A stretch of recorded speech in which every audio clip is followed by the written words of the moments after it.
One more attempt.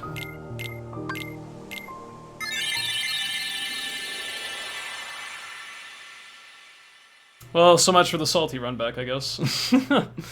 Deep Jungle, not going so hot with me.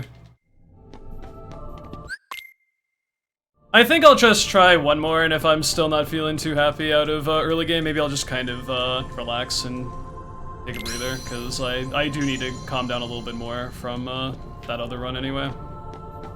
Like, I'm not that bothered by it, but there's probably something kind of lingering in my mind a little bit in regards to it, and it might be better if I just kind of take a break for a bit. See you at the white t-shirt swag, my guy. Yeah, speaking of, it says no more rules, which is a thing that Ryuji wears in P5. Surprised I didn't mention that until now, since we've been talking about it. It's the Ryuji shirt. P5 was a very fun time indeed.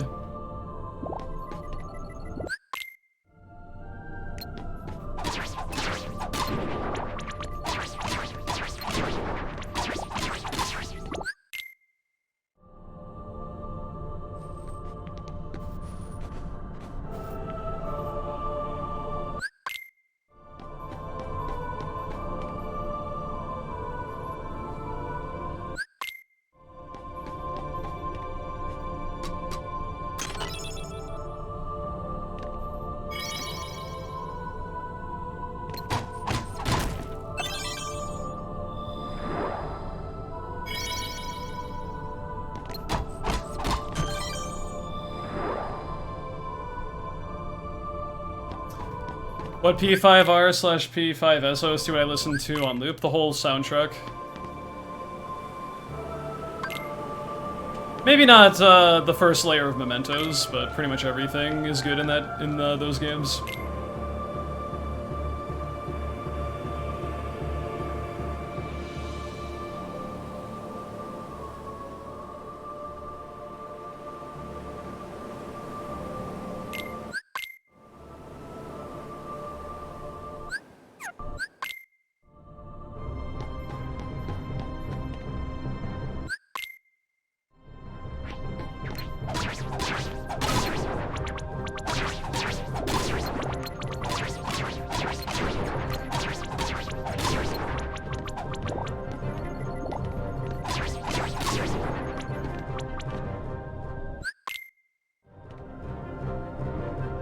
Why did we restart? Because Deep Jungle sucked. And I can get off to a better start than that.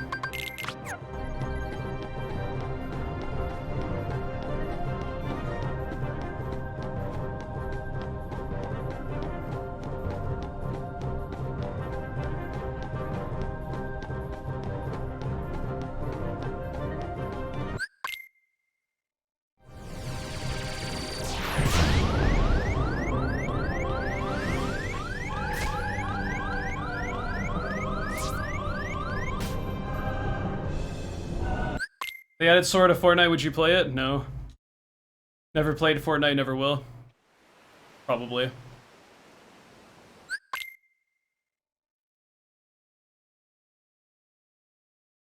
If people do play Fortnite, that's fine. I just have zero interest in it.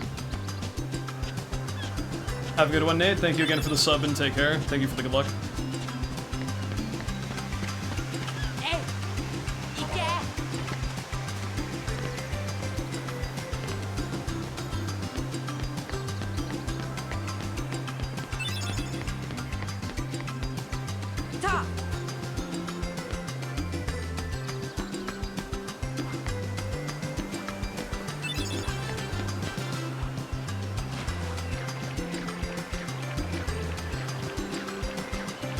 I have not looked into KH1 Rando in over a year, so I'm not familiar with everything that's been changed with it in extreme detail. I think there already is a mod to replace the actual music in this game with the like the MIDI soundtrack. I was gonna say the HDMI soundtrack. How stupid is that? So I mean, I imagine that probably has something already going for it. What if they had a Mistmaster 1 to Fortnite? They wouldn't do that. Have they even, like, added any, like, actual, like, known streamers or some shit into that game? Actually, I know the answer to that question. Have they actually? Mr. Beast? Interesting. Yeah, because as we all know, I'm about as popular as Mr. Beast, so that should happen any day.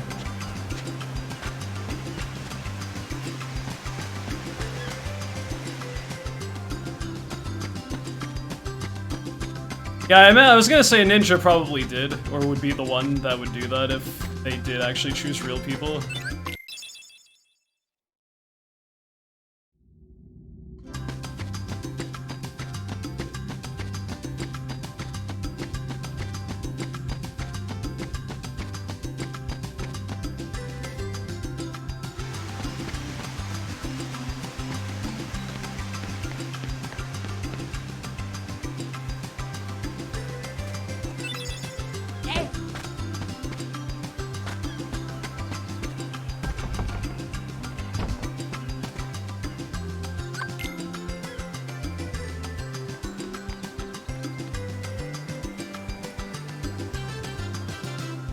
FNAF, yay or nay? FNAF is fine. Not really into it as a series in general, but I can understand the hype behind it. Although Security Breach was kind of, well, it's a video game, I suppose.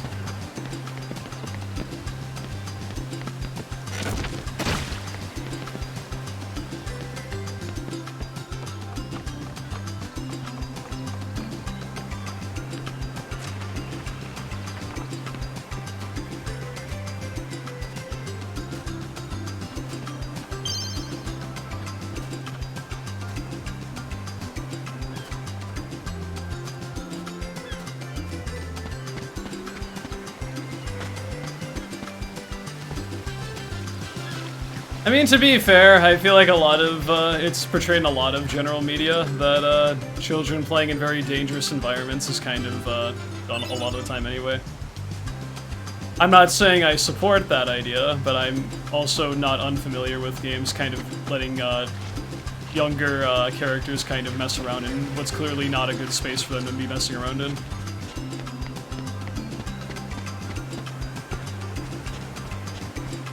I think of Heavy Rain as one of the first times, since like we know how that went for you know who. Not well.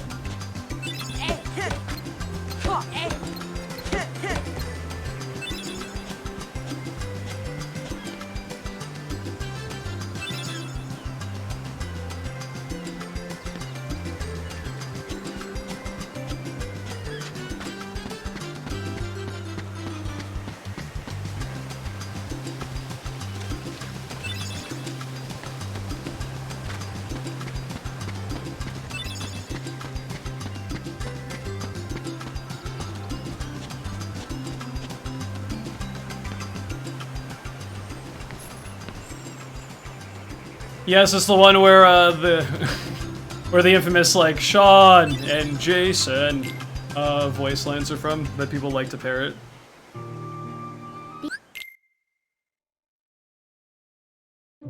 I'd buy that game for that reason alone. I really enjoyed it initially, and then as time went on and I kind of saw how there was like gaping plot holes in the fucking thing and all that other shit. Some stuff not really translating well in the overall story writing. Not really the best, to be honest. Initially I thought it was great, and then the more I looked into it I was like, no, the story kind of sucks, unfortunately. No. Yes, I played Detroit Become Human. That game is pretty good. It still has some weird plot stuff that doesn't quite correlate, but it's a much better narrative, I feel, than Heavy Rain. Although I'd probably say my favorite game in that style is probably Until Dawn. But Detroit Become Human would probably be second best for me.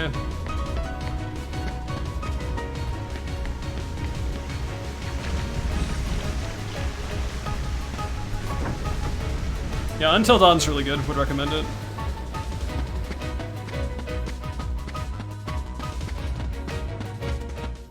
Pretty graphic, though, with the death scenes, so be careful about that.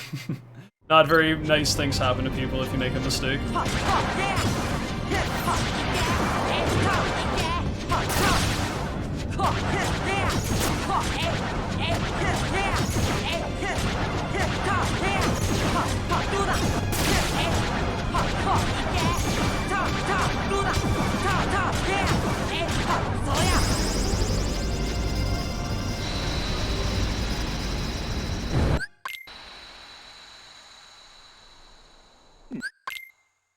Yeah, he fucking, he was Josh, right? I think so.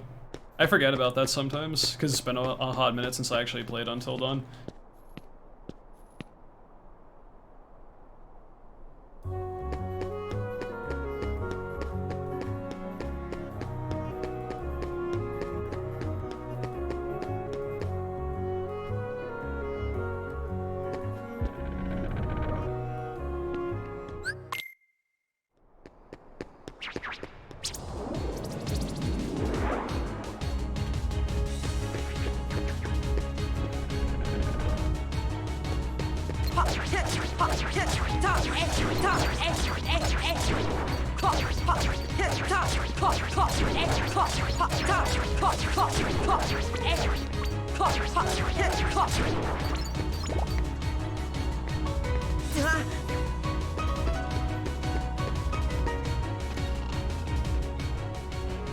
Yeah, Hayden Panettiere also plays Sam, who is Kyrie in pretty much every KH game prior to 3 and 2.8. Alison Stoner is Kyrie, I think that's her name, who also plays Shion, is fine, but my only issue is I feel like she sounds too much like Shion when she plays Kyrie, so it's a bit confusing.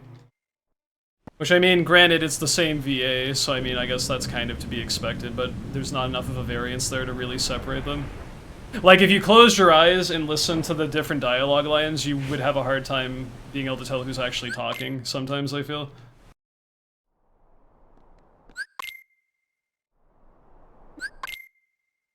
So it's not that she's a bad VA, because I think she's very good as Shion, especially, but doesn't quite fit for Kyrie, and even if she did, the tonal shift between Shion and Kyrie is not enough to really differentiate the two different voices. Or just like pitch or whatever the fuck goes into making a VA voice.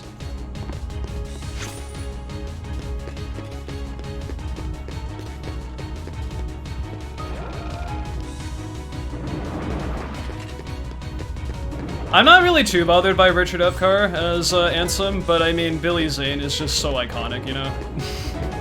With him being the debut for Ansem and all that stuff, so I mean, it's basically like an unfair circumstance, it's like irreplaceable. So I don't really hold it too harsh with that, but the whole Alison Stoner is Kyrie thing, I'm not really a giant fan of, unfortunately. That could change given time, but at the moment, not so much.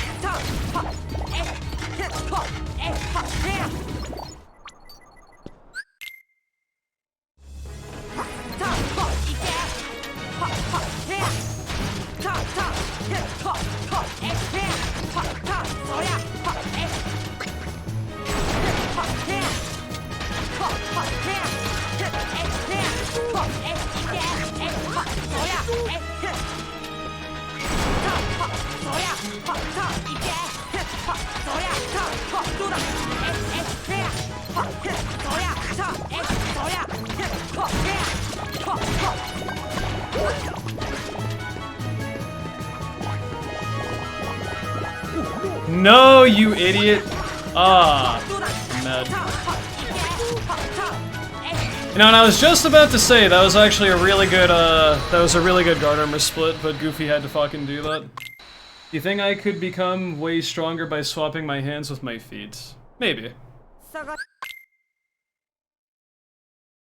Never tried personally, so I couldn't tell you exactly if that would work out, but perhaps. Yeah, Leonard Nimoy as Xehanort in BBS, and I think also 3D, yeah? Pretty sure. Because I think Nimoy was still alive when they cast that game. But after 3D, I don't think he did anything else because stuff happens, life, sad. Really nice. That being said, I appreciate the other VAs they've put in to, you know, fill the role in the meantime.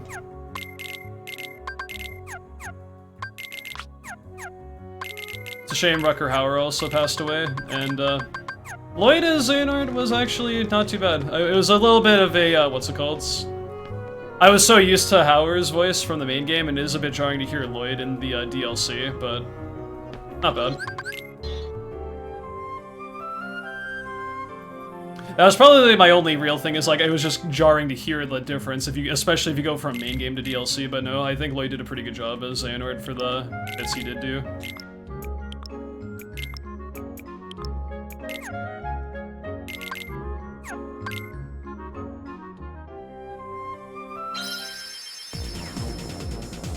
Yeah, I suppose so. You have to really do your best to, alienate his, Doc Brown persona, kind of.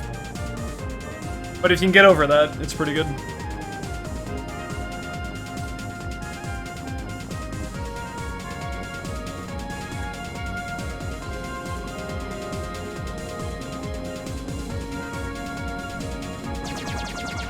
That's not to speak badly on the late Rutger Hauer, though, because I still appreciate his performance, but I think I do prefer Lloyd over him, as, like, between those two.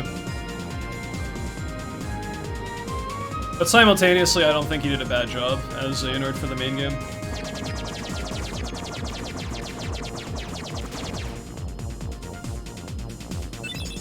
I mean, good luck filling Leonard Nimoy's shoes, my dude.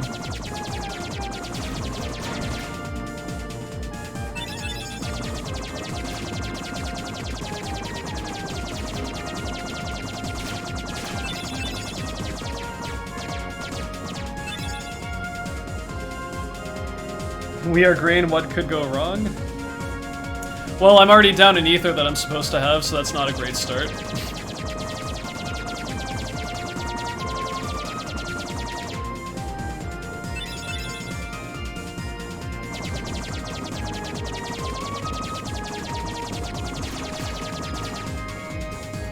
However, maybe that isn't actually like a gigantic deal and I can just tough it out. I would have one less ether for Final Rest, but if Final Rest goes really well, I had a Final Rest, I didn't even have to use my fucking elixir. Because of the insane Angel Star wave that I actually got one time, so maybe I should just kind of roll with it and you know, not think about it too much.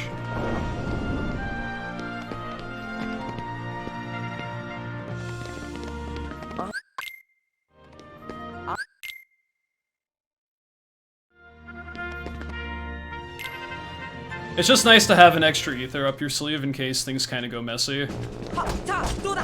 I might not even technically need that ether that Goofy has, since I don't use it for Power Wilds anymore.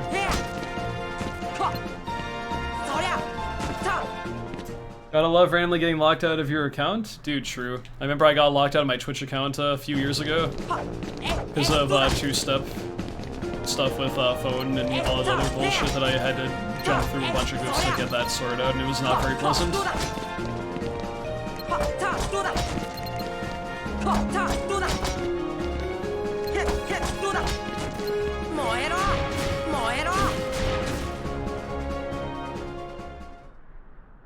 Yeah, exactly. It's just that usually people have to throw that in there a lot of the time.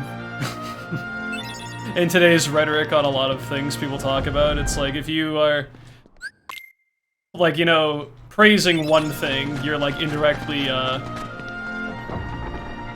what's the word? Like, putting down the other. I can't think of the fucking word. And I just wanted to, you know, make sure that I wasn't necessarily putting down Rutger Hauer's performance and all that shit. Nor was I insinuating anyone was, because I feel like everyone who's played Xehanort has done a good job with it. They're just, you know, it will be preferences regardless whenever you have different people voice the same character. In the middle of watching the stream, what the fuck? That's weird, dude. Well, why not be level 100 if you want to be level 99?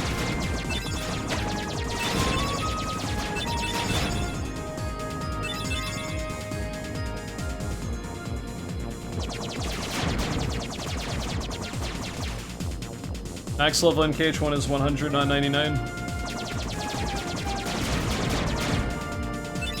I do agree, but I also don't think, as a byproduct of that, that base game Xehanort is a bad voice. Just the main point I was trying to establish with that.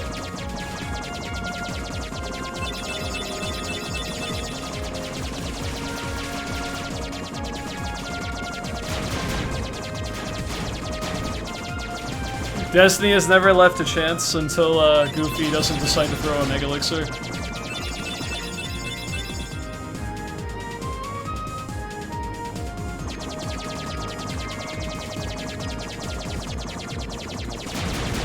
Max level run. I've done that already. It was like max percent or like New Game Plus, and I did that a few years ago. And it was pretty funny to have like 100 million MP and just crank up all the dials to 11 as far as like your damage output and just having a bunch of resources you're not supposed to have from the beginning of the game. That was many years ago, and I don't think I actually highlighted it though, so I don't know exactly how that went down, but it was pretty fun from what I remember. Cheat percent, thank you. Yeah, that was like 2018 era or something.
Maybe darkness.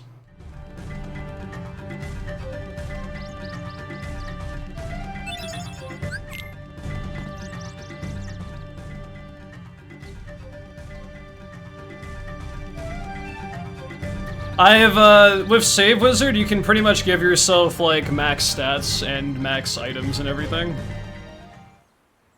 And I did that on console by utilizing save files with USB sticks and everything. So I imagine on PC it would be even more simple than that.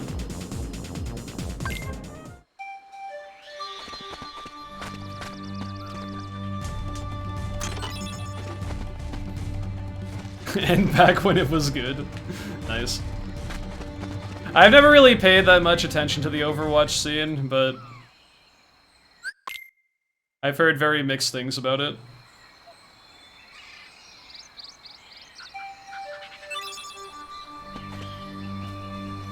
Like, I don't know how Overwatch 2 is actually doing with all that other stuff.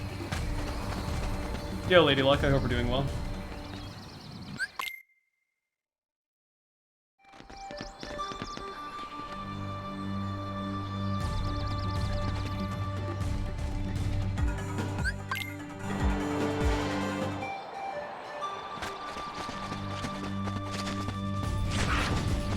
You're off work? Congratulations. Hope you had a good day. Missed is not. Probably my last attempt of the night, so glad I could catch you at least.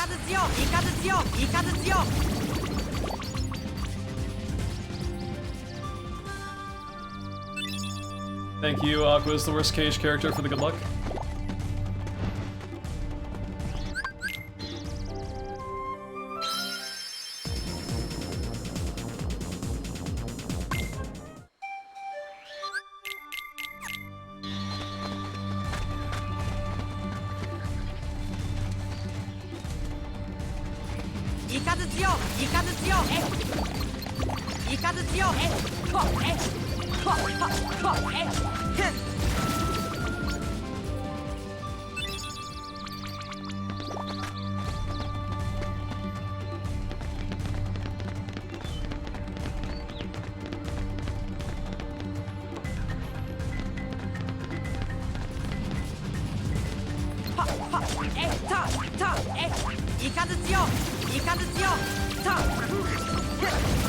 Wow, Donald popping off again with the thunder. Thank you for that.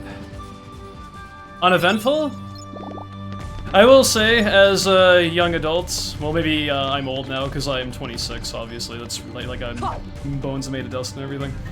I very much prefer days when it is uneventful, but nothing really stupid happens because like it wasn't very eventful, so I mean, rather have it just be a monotonous day than having something really annoying to put up with. Literally, I think you might be slightly older than me actually, I think you said September, because I'm from October of 96, I think you said September. Older by a month, yeah.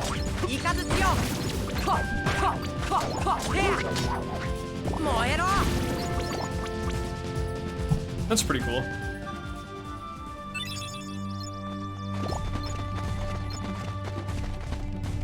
Real talk, I don't think anyone's even really old until they actually get quite up there in age. Like, I still think people in their 30s, you know, 30 through 40 at least, they're still fairly young. Honestly, I kind of look forward to seeing what 30s would be like for me, because I feel like a lot of dumb shit's happened in the 20s. And 30s seems like you actually have your stuff together and kind of figure things out. So I look forward to that. You know, man, fucking Donald shot a fire there. And that fucked up the timing on the fucking parry. And so I was early because he knocked Sabor back, and that caused me to get attacked when I went to go for the parry there. That's some fucking bullshit.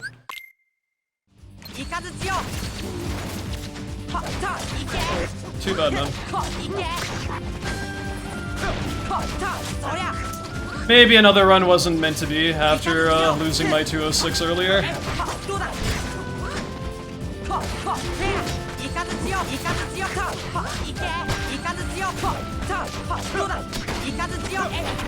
I don't know, man. I think I should probably just take a break because I'm still a little like I've tried so hard to put it to bed, man, and I just can't get over it still. Like, it's still definitely affecting me on some level, and maybe I should just probably take a break for now. I'll keep this going for now, because I don't want to start over again. It's like, when I terminate this run, like, that's it for now. So I guess I'll just keep it going for a little bit anyway.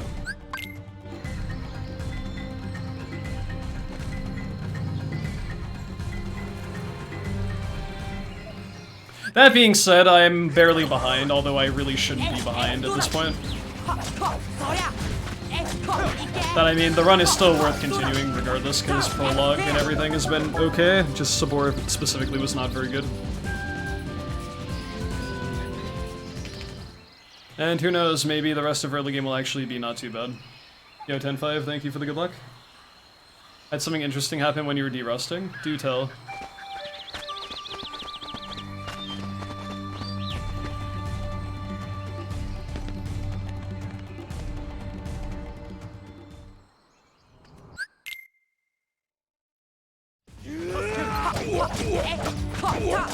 I don't even consider 50 to be that old, I consider that to be middle-aged.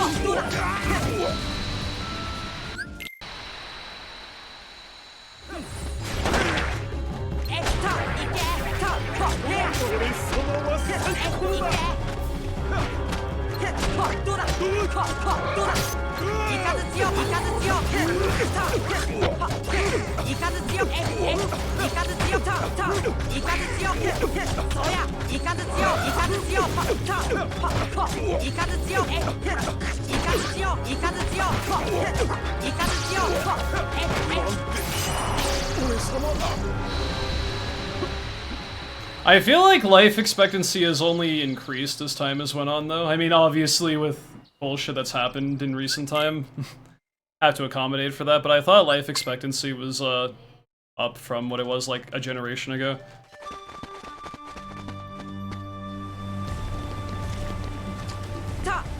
Maybe I am completely misinformed and have bad data or something.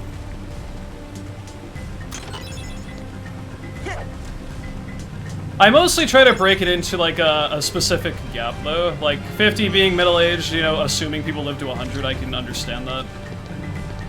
But it's like, it's more so I would consider people between the age of 40 and 60 to be middle-aged, more so than exactly 50. Because I mean, once you reach your 60s, that's when you start entering senior status and whatnot. Although it depends. Everyone views it differently. Middle-age sounds dark. I mean, a lot of things sound dark. Got to the soldiers before guard armor and 1 despawn, never seen it before. That is actually something that we take advantage of occasionally in level 1 if a soldier really goes way the hell away from where we're fighting a few of them. But yes, the soldiers can despawn on you because if you're on like one extreme of the arena versus the other where the other one is. I've had that happen a couple times.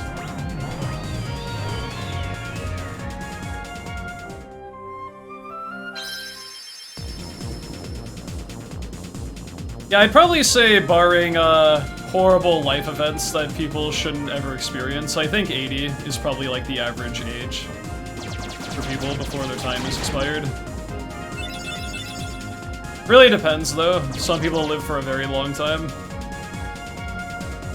Tragically, some people live a very short time and it's not fair.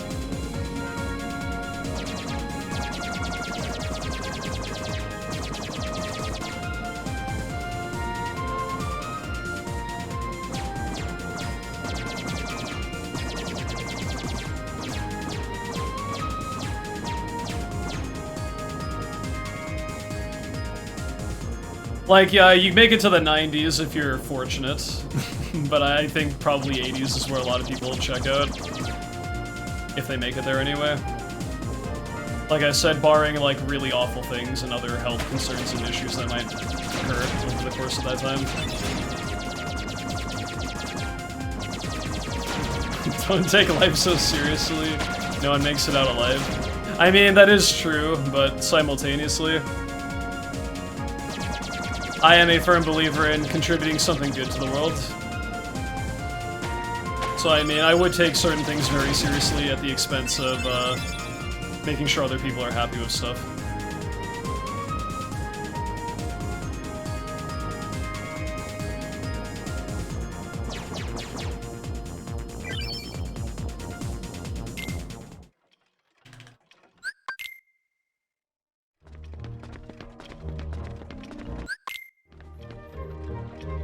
Mist cannot skip this cutscene because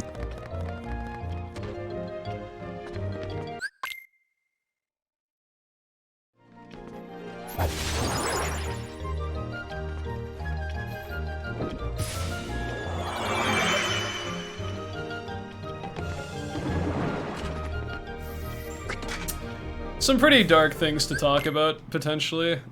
That's why I might kind of keep my mind off it, because nowhere near that point. Although that being said, life does tend to move pretty quickly without even realizing it sometimes.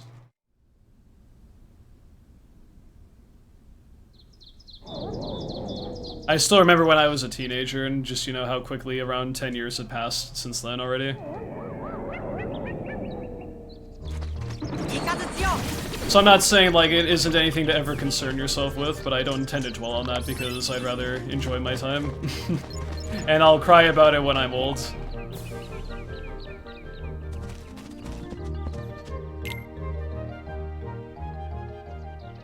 Isn't this a lovely conversation to wake up to? It's the best.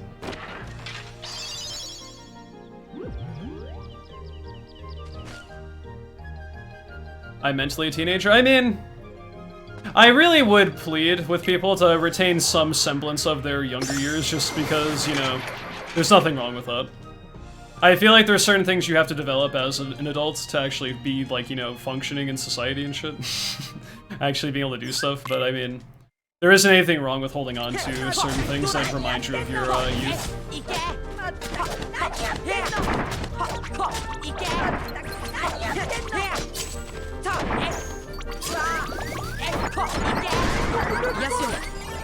I'm definitely mentally a teenager in some aspects, but there are some things you really can't afford to do with that kind of mentality, and it's the important thing about actually growing up.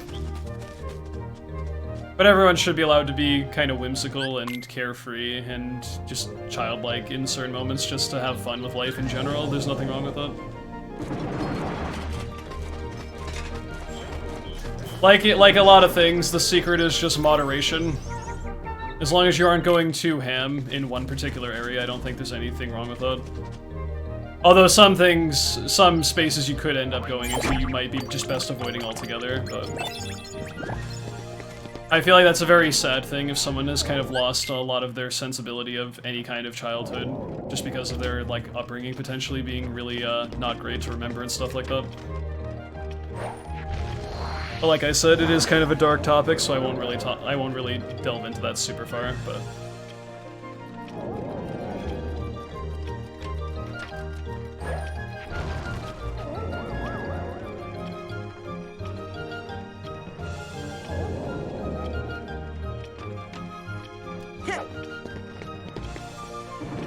Even then, some people don't pay bills if they got a,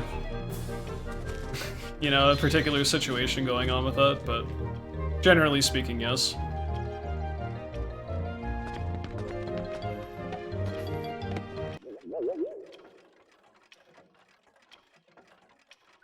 Everyone perceives life differently, though, and everyone just, you know, lives their own lives how they see fit, and no one can really tell you what to do after a certain period of time anyway.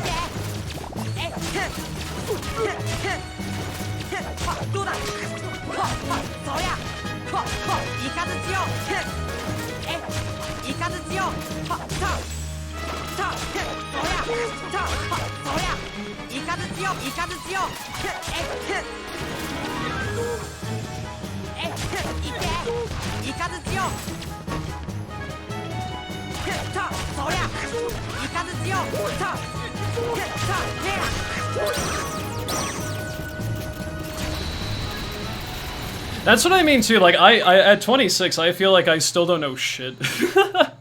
I mean, I know some things, of course, but... I mean, I've barely started really living life anyway. I don't think you really start doing shit until you turn 18 anyway, and even then, it still takes a few more years beyond that.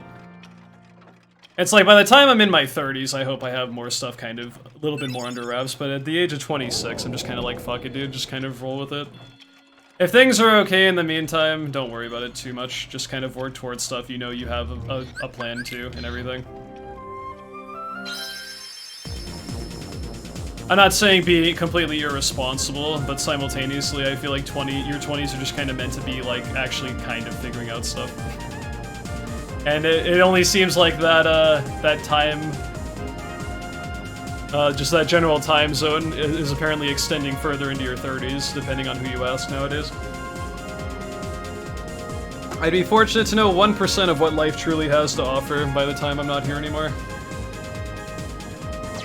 Some things we're just not supposed to know about, or some things we will never know about, or people we'll never meet and stuff like that, but it's kind of, it all kind of wraps around to just a depressing sort of mindset, so I try not to think about it too much and just live in the now and think about what we do have and what we're working towards currently. And as long as we relish in those times, that's a healthy mindset.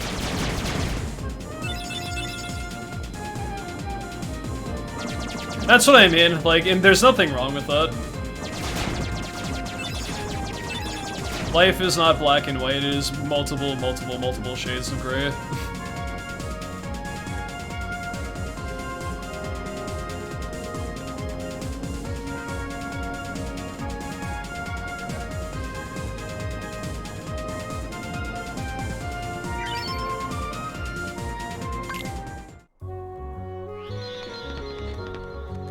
I'm sorry to hear that, Miss Colette. Either way, though.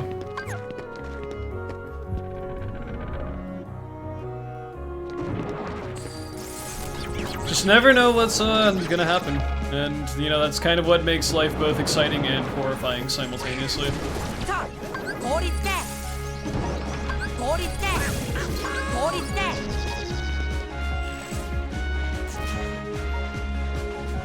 That was not very clean. I'm not really afraid of death, per se, although ask me that again when I'm actually, like, you know, on the decline for whatever reason. I'm just more focused on not having any regrets before, you know, I pass away eventually, because, I mean, everyone's pretty much bound to, no matter what. Unless science advances to, like, an insane degree where we can prevent that, but even then, would that be worth it?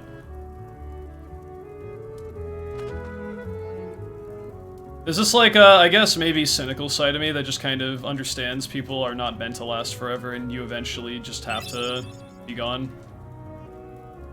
Just by the way nature works. And it's what we do now, while we are here, that makes the difference.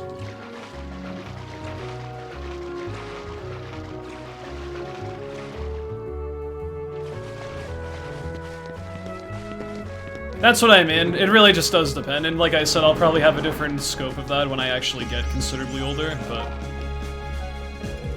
In the ideal scenario, I won't really have to be concerned about that for a long time. But then again, like I said, life has a lot of unexpected curveballs. Hopefully, certain curveballs are not thrown particular people's ways, because that can get very scary.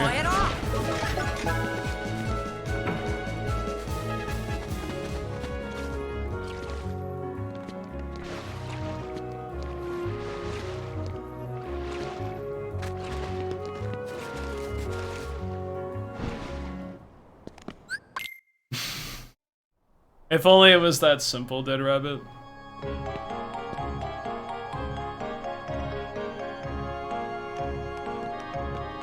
That's pretty cool. Psychology was actually something that's intrigued me a little bit.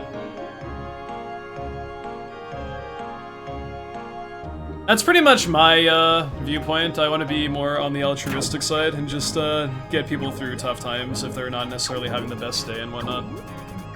Like, it means the world to me when people say that they stop by the stream because it's chill, and it's like, you know, pick them up from maybe not necessarily having a great time in recent history, so...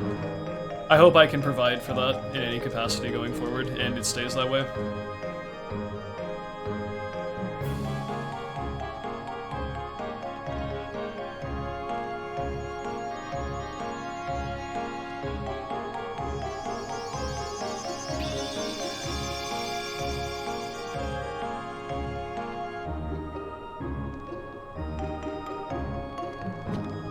There.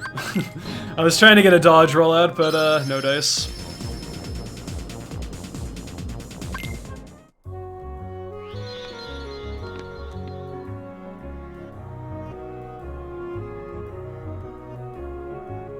Yo, Zoomy Snacks, thank you very much for the good luck. Time to lurk and catch some Z's. Sounds good, dude. Enjoy ZZZ time. Got a snack and we're still talking about death, but this mango's making me feel alive. Mango's pretty interesting. I think I've only had it like once or twice. I'm kind of blanking on what the flavor profile is, but I think I recalled being fond of it. I don't know, mango isn't really a fruit I eat traditionally. I'm very boring and eat like berries and apples and oranges and stuff. Not very adventurous.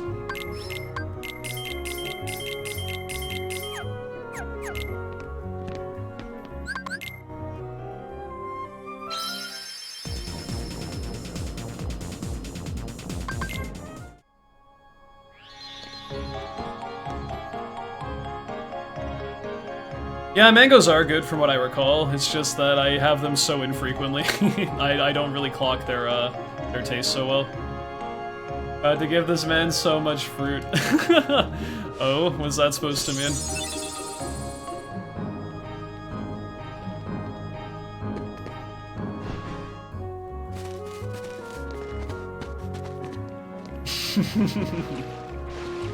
Yo, Qatar, what's up, man?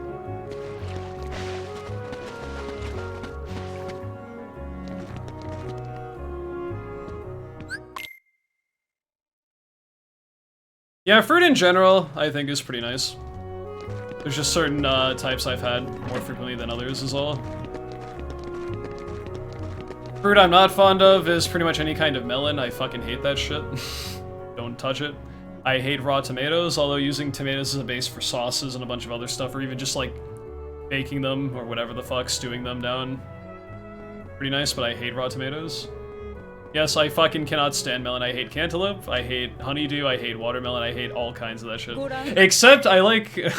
This doesn't count because I'm pretty sure it's a vegetable, but what the fuck do I know? Like when in salads and stuff, I'm okay with cucumbers. Which is part of the melon family, but that's like the only exception to that, and that's mostly because of how fucking neutral that flavor is. I'm sorry to all the melon fans, I don't jive with it. That being said, if we ever are at a meetup, you can have my portion of melon, because I will not be eating it. You're losing your mind?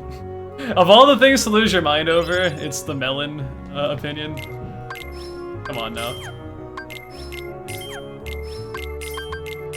I feel like I've said much worse shit as far as opinions go, and I've deserved a little bit of backlash. You serve me a platter of just melon? Okay, I'll just sit there and not touch it.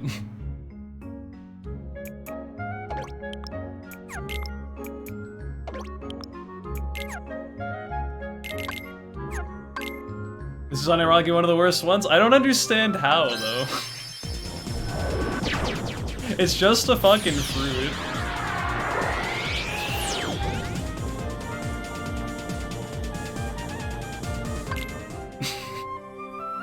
I really find it funny when, you know, we just kind of go, like, super ham about, like, something so innocuous. It's just like, what kind of fruit do you like or dislike? Like, this is the deal breaker, man. A lot of cool things about you, but I heard you don't like watermelon. I don't know if we can make this work. It's a pretty big con. This is a bad take? Okay, dude, whatever.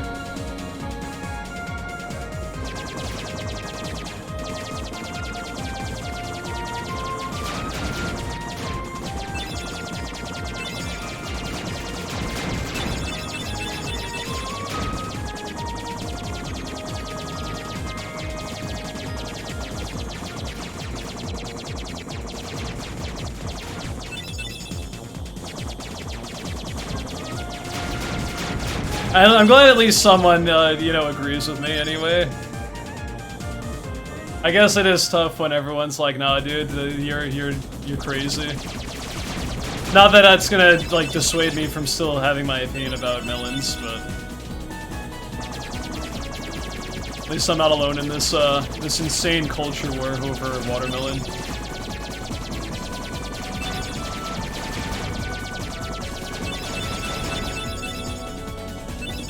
This will be in the news by tomorrow. What about strawberries? They're pretty good.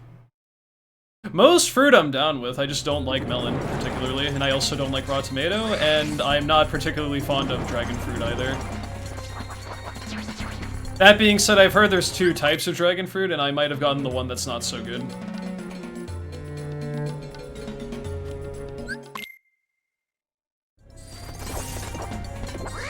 But, dragon fruit, ain't it, chief? Not a big fan.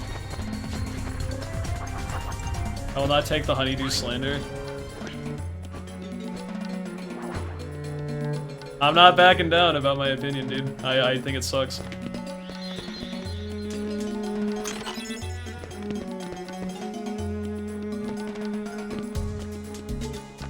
Never had guava, no opinion on that. Would like to try it, though. Tropical fruits in general, I vibe with. Like, pineapple's good, I like kiwis, other stuff like that. Coconut's nice. Just, particularly melons ain't it, chief. Bananas, not bad. Not my favorite fruit in the world, but, I don't mind it. My dad fucking loves banana, like, banana ice cream and shit is like his favorite thing in the world.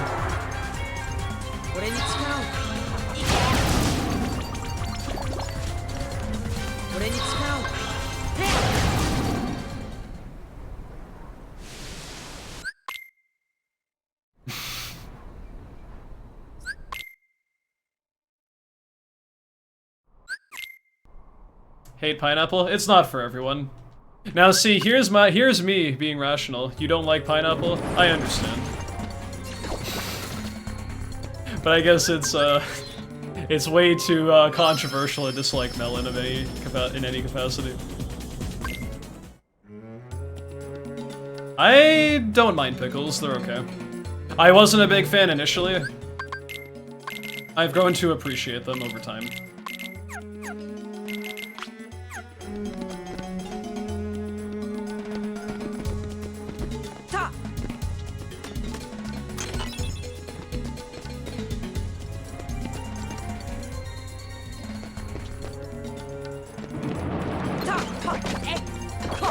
Dude, epic.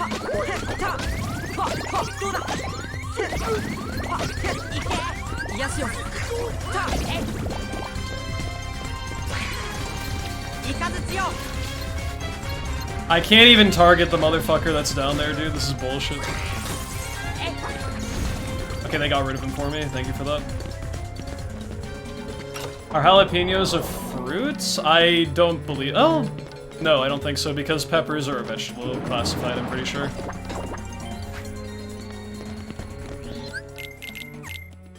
That would fall in the realm of being, like, bell peppers are vegetables. Unless I'm fucking crazy and there's, like, an actual distinction there, but... Really? Are they actually fruits? I've been lied to if that's the case.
Have you had nectarines? They're pretty good. Only once or twice, though.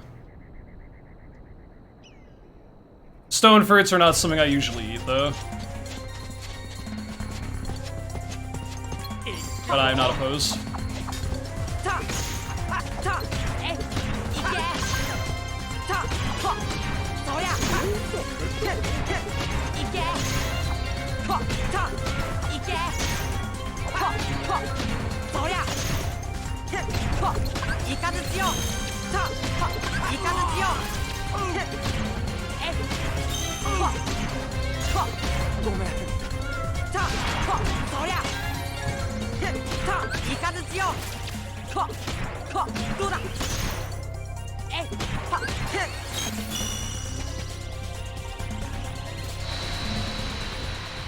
Any good runs tonight?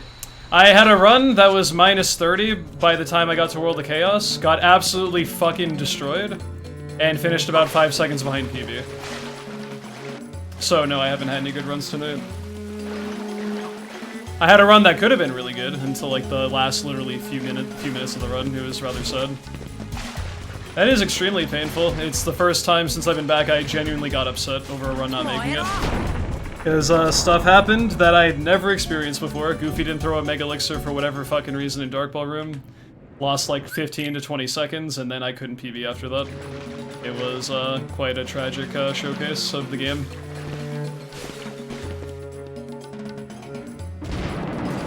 Amazingly, I've been able to recover from that to some extent and actually keep going, but oh boy. I'm still kind of hurt from that, and I'm trying to not think about it too much. It was very sad. That's okay though, by tomorrow I won't even have it on my mind. It's just very tricky in the short iteration when I'm still alive with current attempts tonight to get over it, but it'll pass. I'll get 206 soon anyway. That run should have been it, but the game wants to test my patience a little bit longer.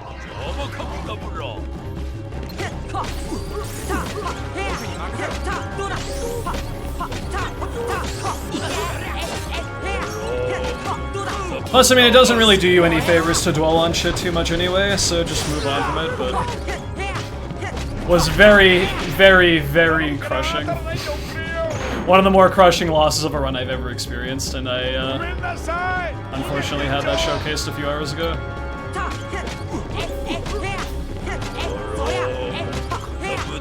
Sums up level 1 pretty well, though. This category will destroy your fucking soul if it feels like it. Or attempt to anyway.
Considering I got a bad pattern there, that actually wasn't a bad fight.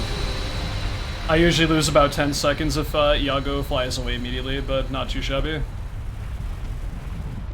Unfortunately, this run in general is just mediocre, but I'm not starting another attempt, so I'm just gonna roll with it and hope for the best.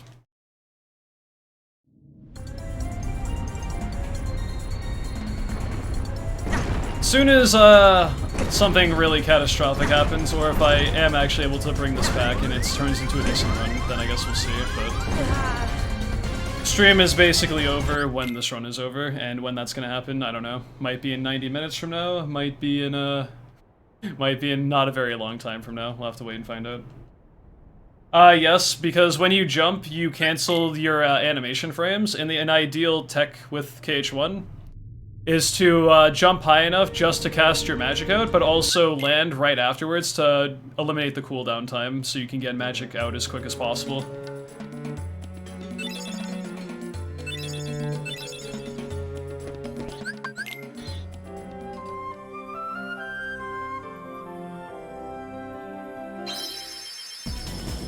For tier list stream when?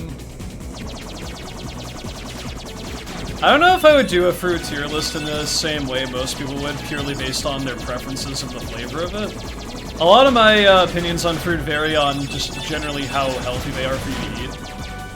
Because that's kind of been my mindset for the last, like, several months when I was kind of dropping the extra weight I wanted to get to where I am now.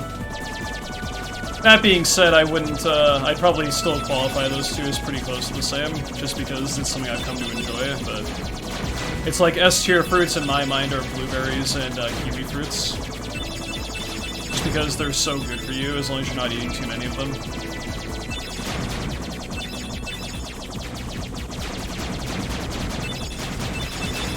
Berries in general are okay.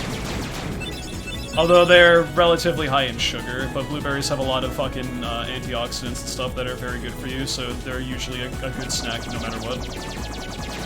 And kiwis are repping the vitamin C department better than an orange, and they also have other stuff like a lot of fiber if you eat the skin on top of that, so they're a big W.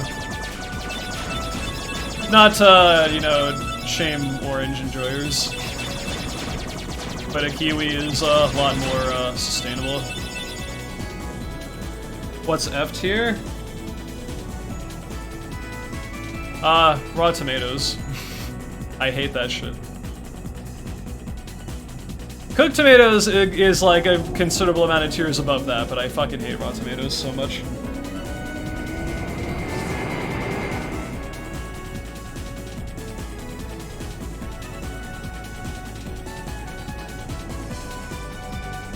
It's like one of the only things I've ever eaten in my life where I genuinely like gag trying to eat the fucking thing. I hate it. I don't know what it is, dude. Like my body literally just rejects that shit.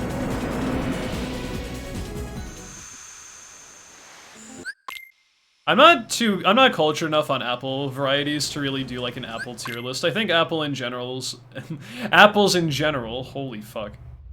They're okay. They're not amazing, but they're okay.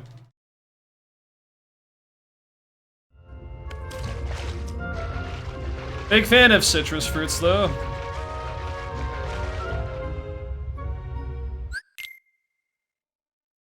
Damn, dude, the coconut slander.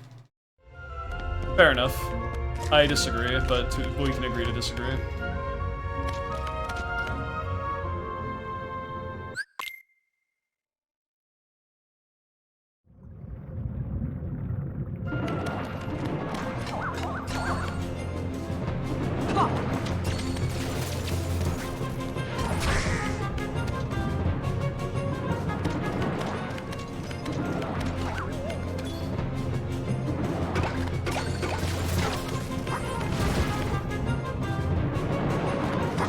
Granny Smith apples, though, cool. I like them a lot.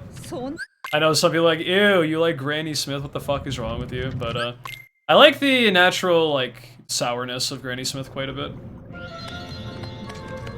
I don't know, I guess I'm more prone to more acidic kinds of fruit than sweet fruits, to be honest.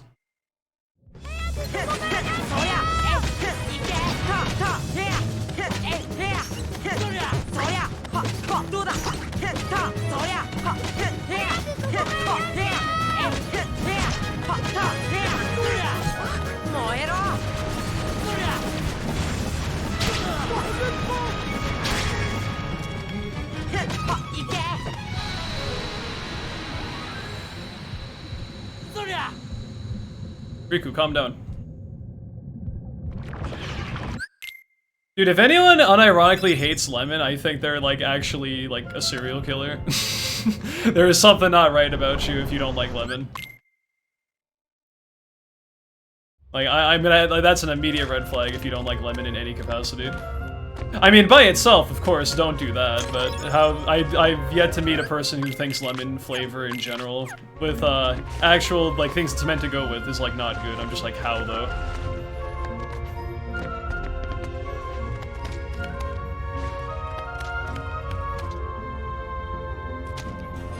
I've used lemon in a lot of things I've made over time, and I love that shit.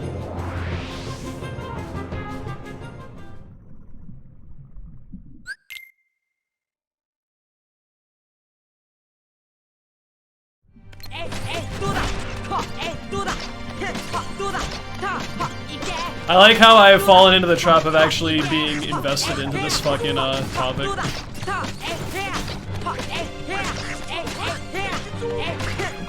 It's too late for me.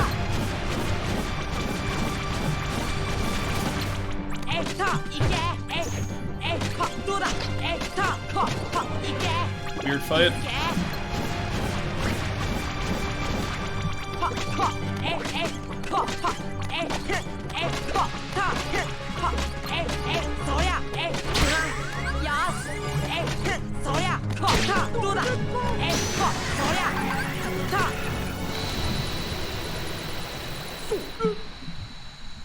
Cranberries are A tier?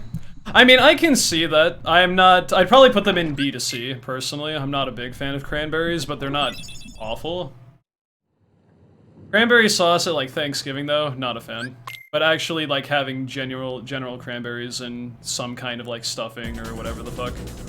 Maybe.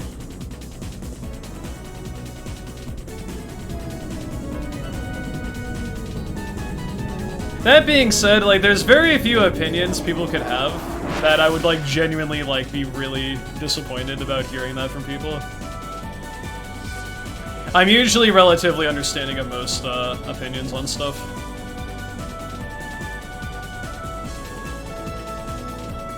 I'm always surrounded by cranberry haters. Like I said, I don't love it, but I don't hate it either. They're fine.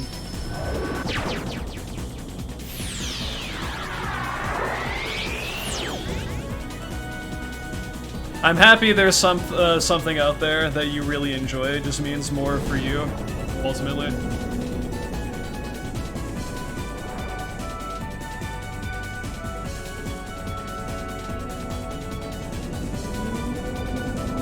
Why is the split called Fuck Off? Because LSB can fuck off, because they fuck off.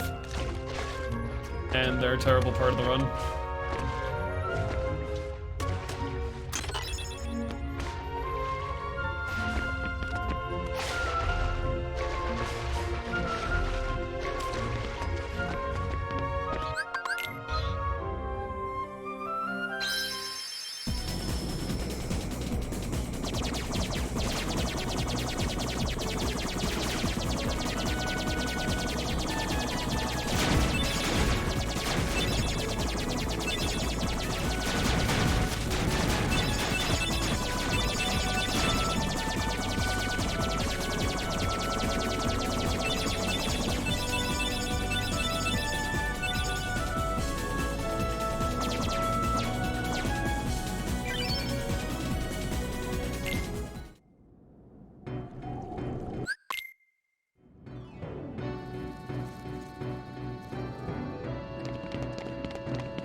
Yeah, a lot of people not fond of raisins, I get that. I'll be honest in saying I don't hate them, but they're not good. They're probably like a D tier for me. Like if they're in something, like I don't mind like an oatmeal raisin cookie, although that's, you really need to be stepping up your cookie game either way, but I don't mind that shit. Also, I fucking love cookies in pretty much any capacity, so that's not really a fair comparison. But yeah, raisins ain't it, chief. Yo, Rebel Dragon, what's up, my dude? Thank you so much, I hope you're doing okay. Nice to see you, man. Oh, doi, blah blah blah blah. Put those potions on Jack, please.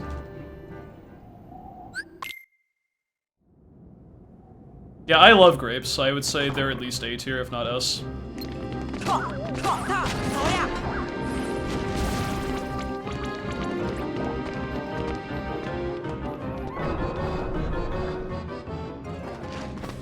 Step up the cookie game.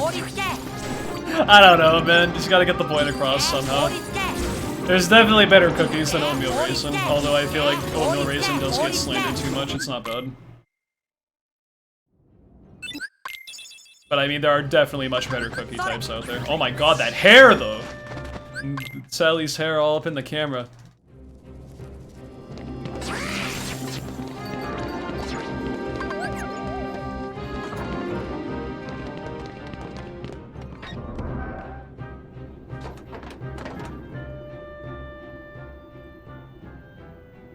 Hello, Falcon. How are you doing today?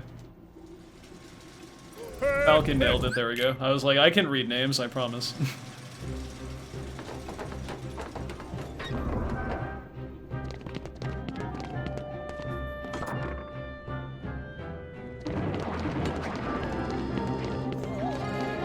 Yeah, I can agree with that. Oatmeal raisin is a mid-tier cookie.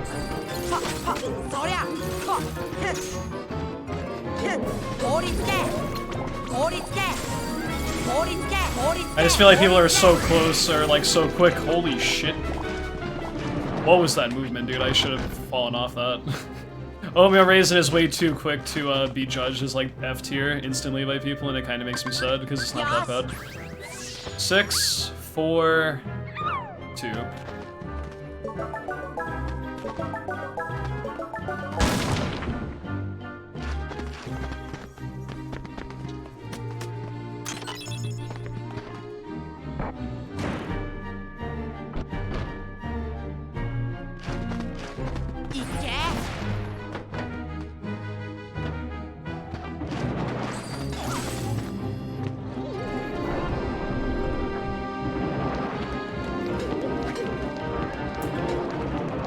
Sugar cookies are boring, man.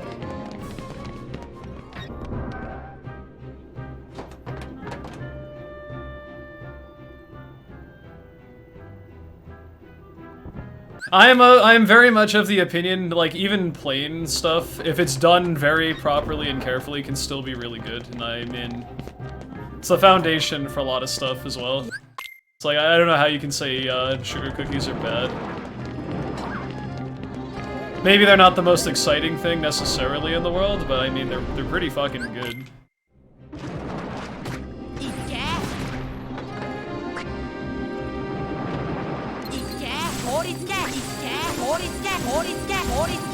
I apologize to people having problems with it being like 4 in the morning and we're talking about cookies.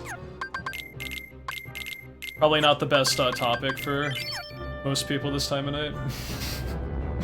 I'm gonna make people like do some stuff that they really shouldn't be doing, like really late at night.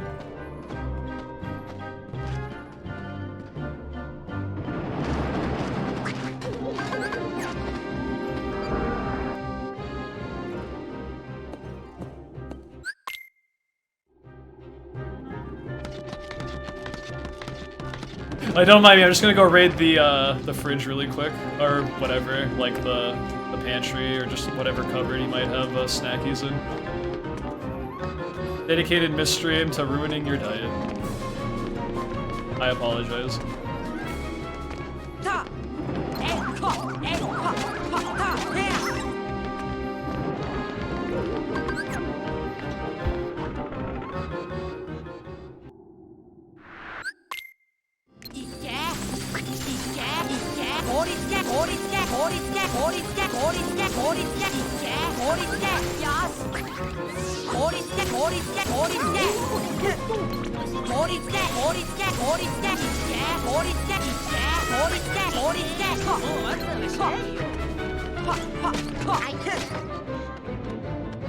Fuck you! Fuck you, you little idiot. I hate you. Anyway.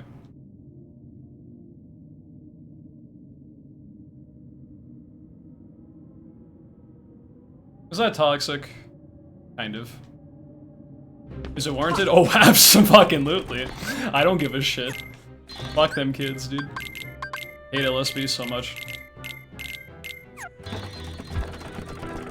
Fight toxic with toxic, they say. Don't actually do that unironically, but if it's just a video game, who cares? That's me saying fuck you to the game, not to anyone in particular. Saying it to actual people is kind of fucked up. Don't do that.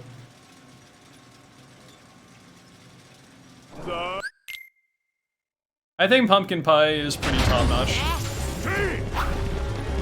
I don't know if it's my favorite. Well, I mean, I know what my favorite is.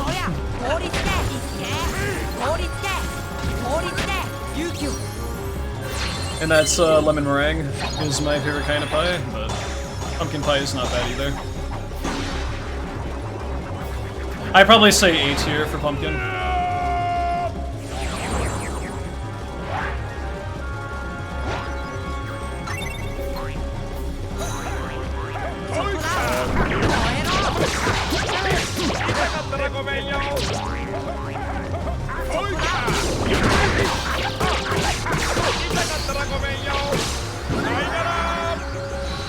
Never had lemon meringue?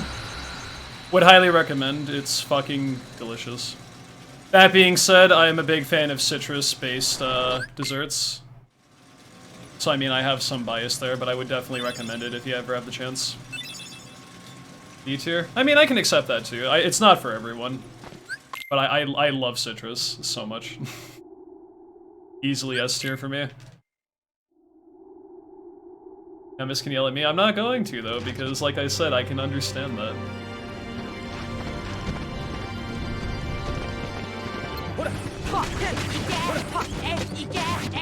Honestly, I'm just glad that you are, like, it's more on the favored side of things instead of F tier, so I mean, I can't really be mad after that.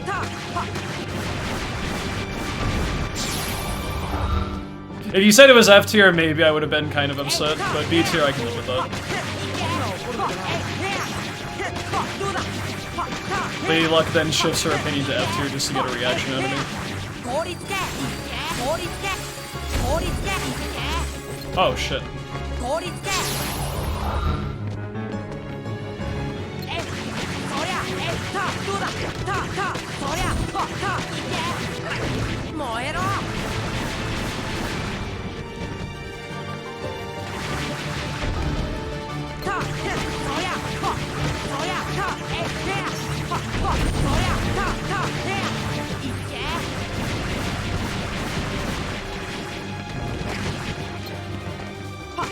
That fucking fire, dude, I hated that.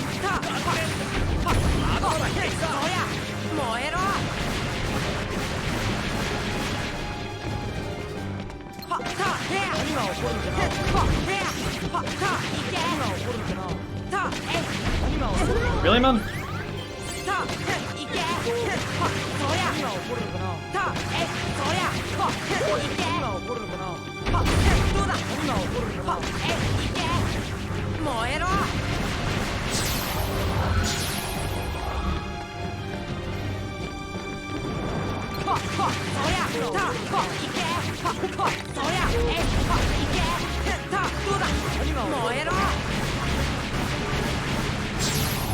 Goofy not helping me out with the damage there.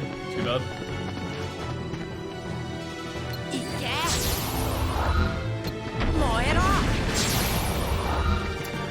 In general, pretty good Halloween tone. Think I roughly broke even, which, if I can manage that, considering I'm going up against a best segment LSB, I can't complain too much. Ideally, I would save around 10 seconds in this world, though.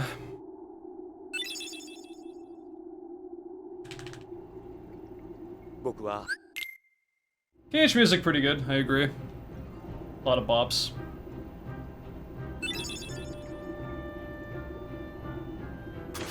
Why did they make a Disney Final Fantasy crossover? Because two different execs from both companies proposed an idea when they were in the same elevator. On a particular, like, business trip or something. Yeah, ideally I would just get like a 204 right now. Unfortunately, level 1 is kind of way too fucking inconsistent to even realistically think of that, but a man can dream, and, meme, and stream.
Oh my god, I got the ship, no way.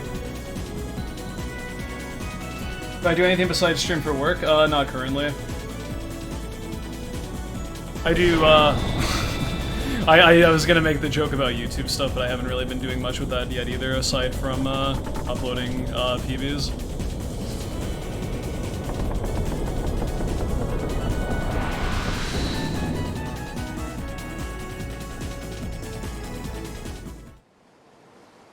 Would like to get back into the YouTube scene soon enough, though. Like, there's a couple videos I'd like to get posted, particularly some old archives of when I played Rando the first time. I've been in the process of trying to get a video edited together for that, just to showcase for YouTube, and maybe it'll be done in the near future.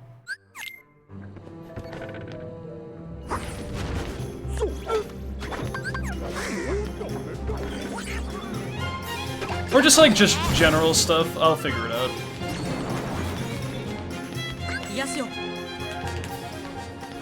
Grinding this category has been my main focus, so I haven't really paid super close attention to stuff like that, but we're making progress.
No fast fades today, man. That's shitty.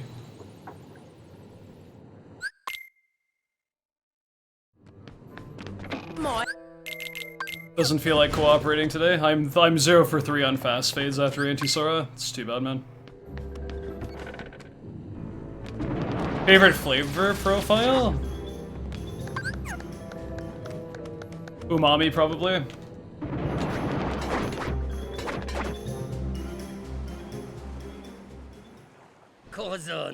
Something just very rich and satisfying in a savory fashion, generally my go-to.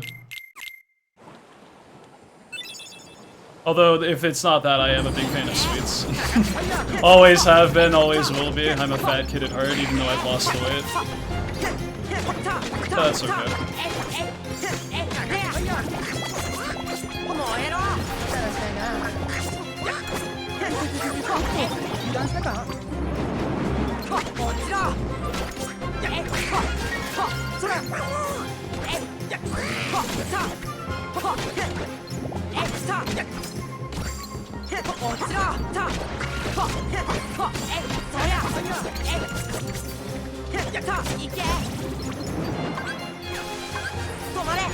Oh, baby.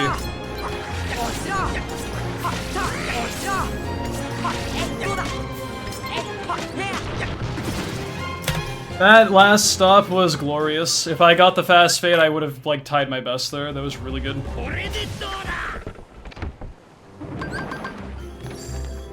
I'm green? Right now? Wow, that's kind of a shock, actually. Huh. Who would've guessed?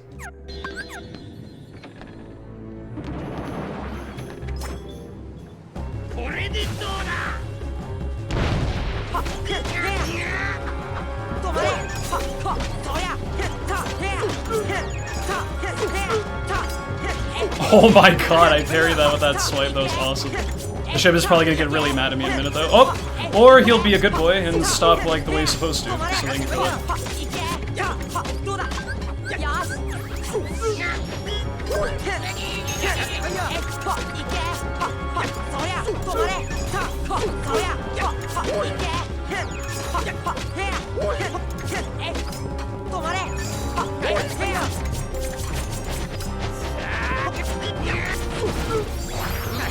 Really good. Wow. That was, like, the only bad thing about this, Neverland was not getting fast fade after Anti-Sora. That was really, really good besides that. That would be quite the plot twist if, this run died at Sabor, by the way. That's so dumb. That'd be quite the plot twist. This run that I was probably going to abandon after I died at Sabor actually ends up being a fucking PB. Can you imagine that?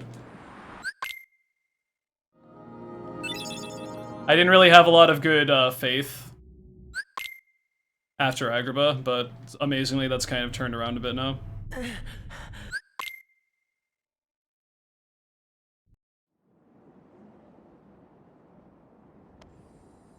I'm not imagining it, I'm living it right now. Maybe. Still got a long way to go if this actually is going to be a 206, but it's kind of amazing that this is a better run than most runs I've had that I would have abandoned a long time ago otherwise.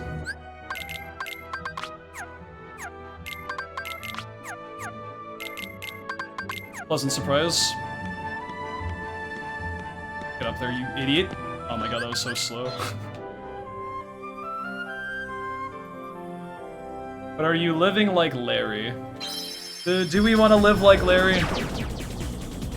In reality, maybe. I have like a fucking nose hair or some shit that's bothering me right now. I hate it. Help. Someone help me. It's so distracting right now.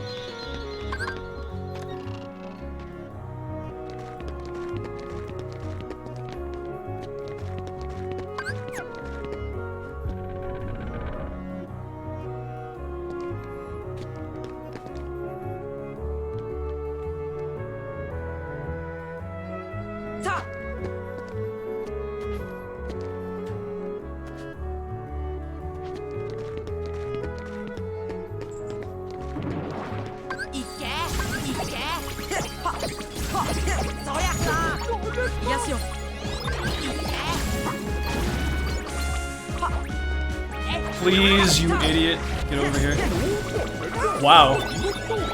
I've never seen Donald actually use a fire to defeat Blue Rhapsody like that before on the bell tower. That was quite nice. Thank you for that. Hey, Rico, what's up? Thank you for the good luck, good luck. Thank you for the good luck, good luck.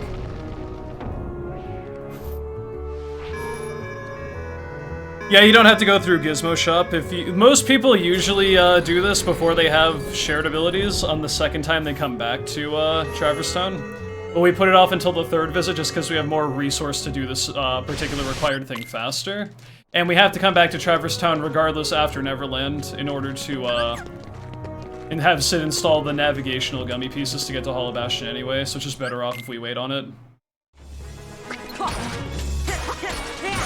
There's really no upside to doing Traverse Town, or Oppo during Traverse Town, too.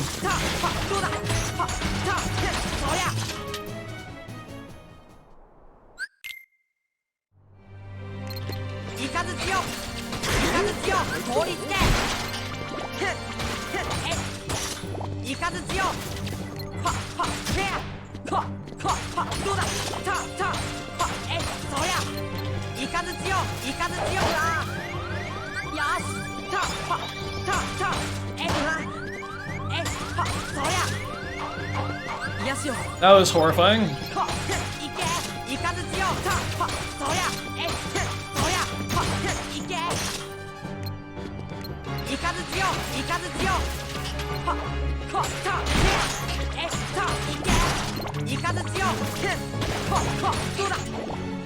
What an awful opposite armor this has been, dude. Jesus Christ, help.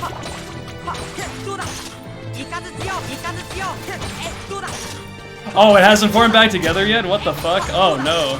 Awful opposite armor, dude. Holy shit. God damn it. Oh, that sucked ass.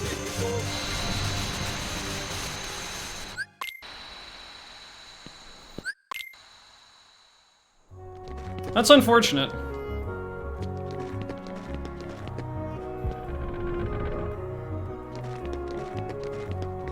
I was kind of thinking I'd have a little bit more of a lead going into HB, but I have to live with it now.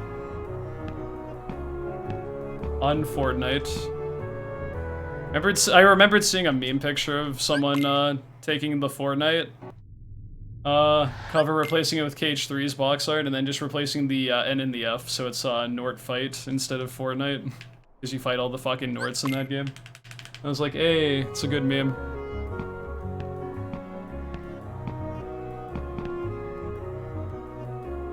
I agree, I like original guard armor colors better. Just had a run die to Ansem too? Oh, man. I had quite the experimental diffusal of a run earlier, and I'm still trying to get over it. I was like minus 30 going into World of Chaos, and everything that could have gone wrong went wrong, and I finished like 5 seconds behind. It was really sad. But 206 is very close, so just gotta keep it up a little bit more.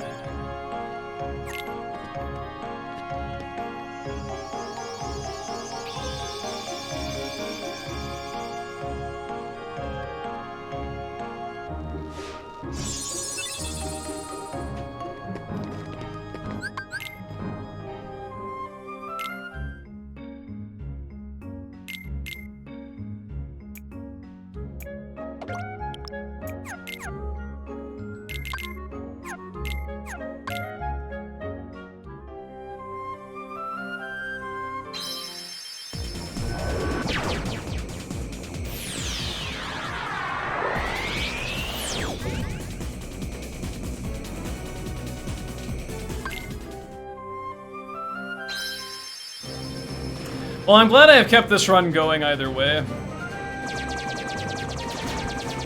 I thought it was not really going to turn into anything too special, and instead I actually have a chance at PB, like going into pretty much the beginning of endgame now. So, we can only hope.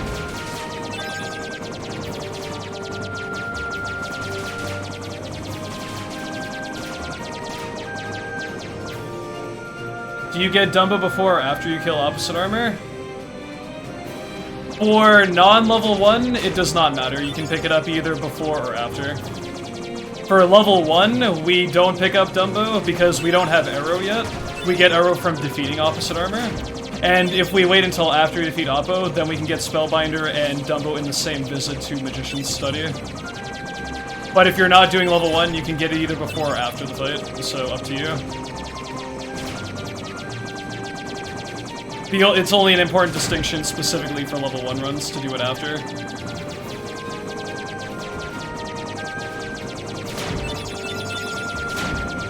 Some people also put on the flare gummy as soon as they leave Neverland, and I do it right before I go to Hollow Bastion, like in the same opposite armor split, so... In cases like that, put it on, or, you know, grab Dumbo whenever, but specifically do not get Dumbo until after Oppo, if you're running level 1. Does not save you or lose you any time to get it earlier rather than later, as long as you have Dumbo before you get to Hollow Bastion.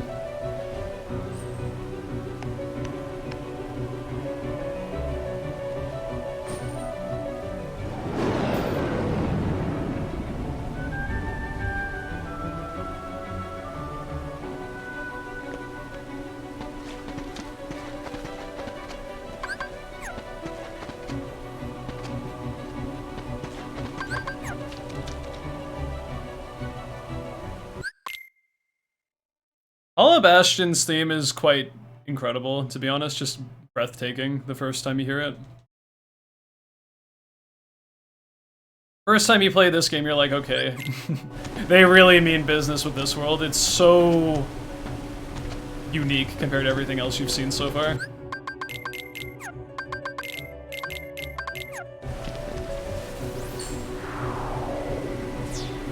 I would say so, I agree. I think KH1's Hollow Bastion is the best world in the series, but I can understand why people would think like maybe World That Never Was and KH2 is better. At the very least, this is one of the best levels in the series, I feel like, in general. Even if people don't necessarily agree that it's the best one overall, it's definitely one of the best in the series.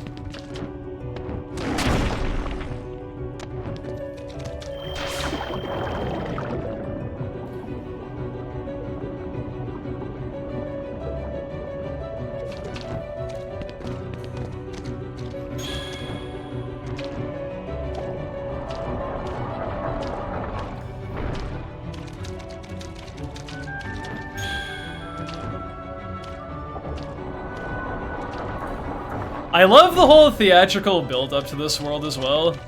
You remember hearing the third variation of Blast Away? When you leave from Neverland to go to Hollow Bastion, it's like all sinister and gloomy and shit. It's like, uh-oh. What's happening? Some spookiness is coming our way.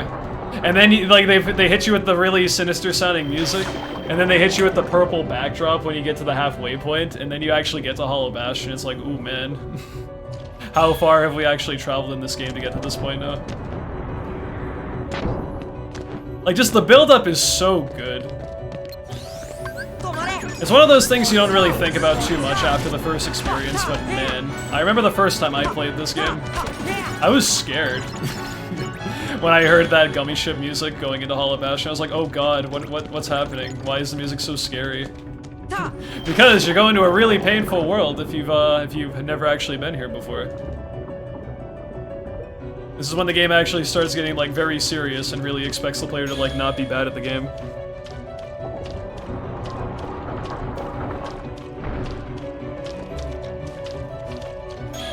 Which even in speedruns kind of feels like the case, especially for beginner mode. I feel like Hollow Bastion and End of the World are like a completely different fucking entity compared to the rest of the game, at least speedrun-wise. Almost like two runs kind of merge together in an abstract way. As the game gets incredibly more technical at this stage. Not that other stuff isn't technical prior to it, but endgame really tests your chops as a KH1 player.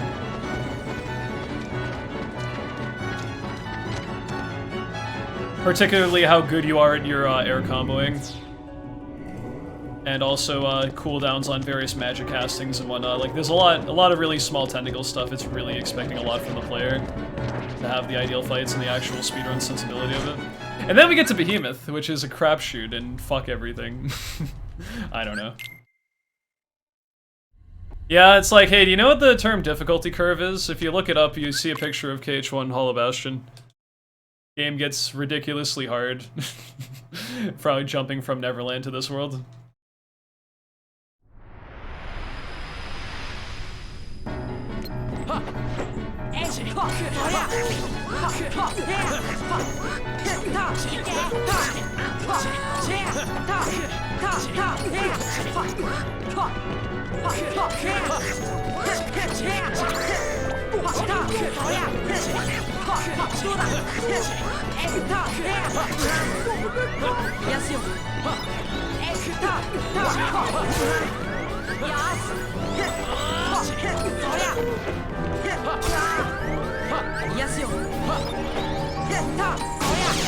That was going really well for a decent bit, but the ending kind of fell apart.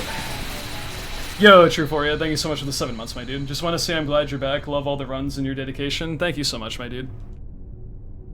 Welcome back to the Mist Continent, and enjoy the emotes you can use on Twitch for the next 30 days still. I greatly appreciate that, and thank you again for the kind words too. Happy to be back, and happy to see you too. If I could have finished that fight with the same, like, fervor that I had for the first, like, half of it, that's what would have been fucking insane. Still pretty decent, but not the best. Way better than PB, though, and that's the thing that matters right now.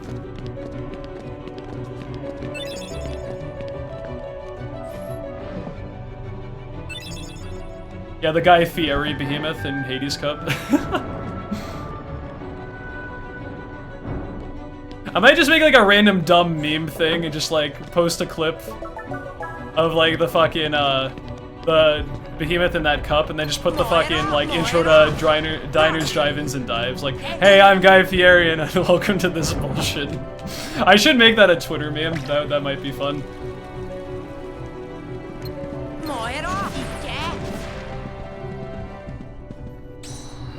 Yeah, Driners.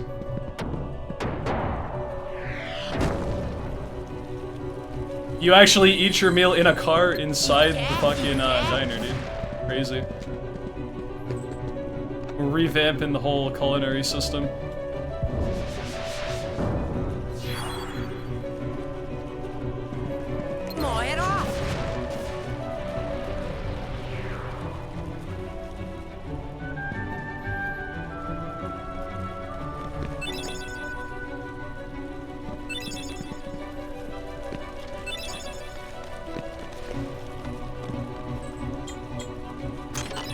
I don't know, there's like this the tiniest little lip for the fucking edge where you're pushing it from the right side that Sora loses the tiniest amount of like height with his like y-axis. And the game's like, okay, we have to come to a full stop because he's not on a perfectly flat surface, so it forces you to cancel out of it initially at least one time, and I hate it.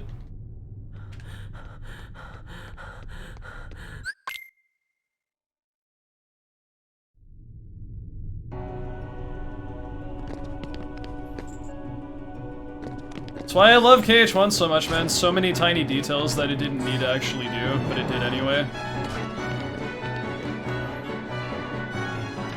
Although the game is rather clunky at times, especially in the platforming side of things, there's a lot of care and detail put into the game, regardless, and it's very charming in that sense.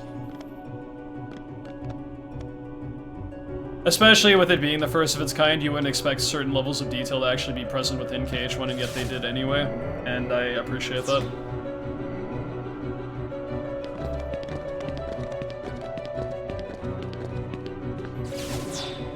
It's like, the game kind of screams to me, like, in the off chance the game kind of flops and we don't really get anything out of it, like, as a series and whatnot.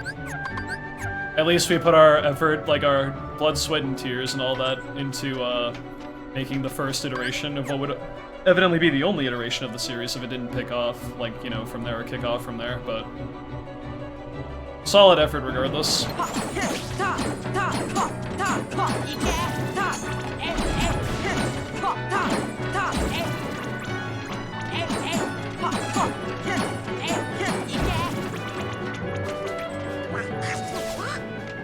Like, are they gonna nail everything? Absolutely not. That's ridiculous. Even if people have experience making games, there's gonna be probably something not quite done as well as it could have been.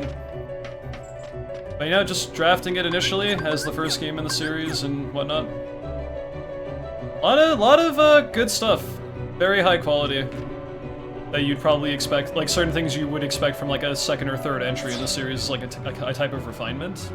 Which KH2 definitely did, mind you. But it's also surprising in a way how well KH1 did with them not really having a reference for anything.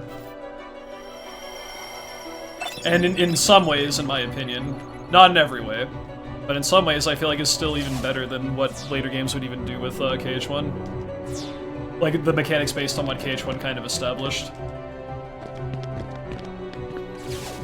It's all subjective anyway, but point is, I'm very impressed with how good quality of a game KH1 is, given its age, and also being the first of a series of entries. Also, it's hard to not talk about how well built the fucking game is on top of that. Like, it's ridiculously hard to sequence break or glitch KH1 to a severe degree. It's honestly kind of incredible. This is probably one of the best designed games I've ever played, because even 20 years later, it's nowhere near as broken as other things that were released around the time, or even later. And I don't know how the fuck that's possible.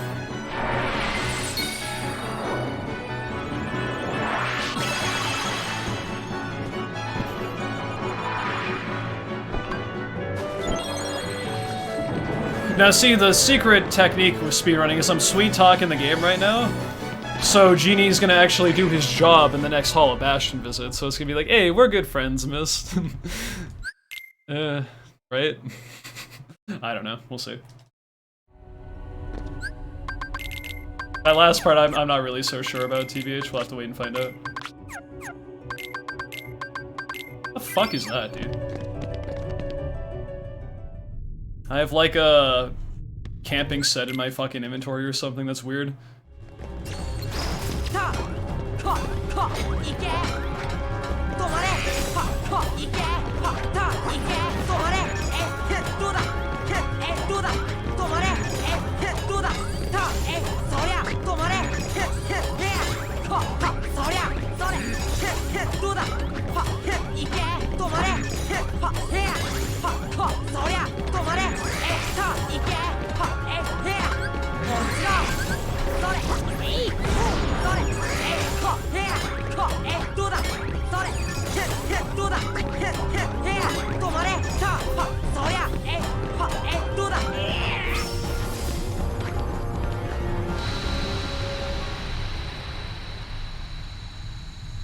That's copium.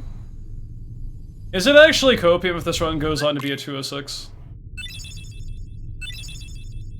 Probably. Because, I mean, we're still not going to be good friends regardless of how this run ends anyway. That's hopium. Well, I'll take it.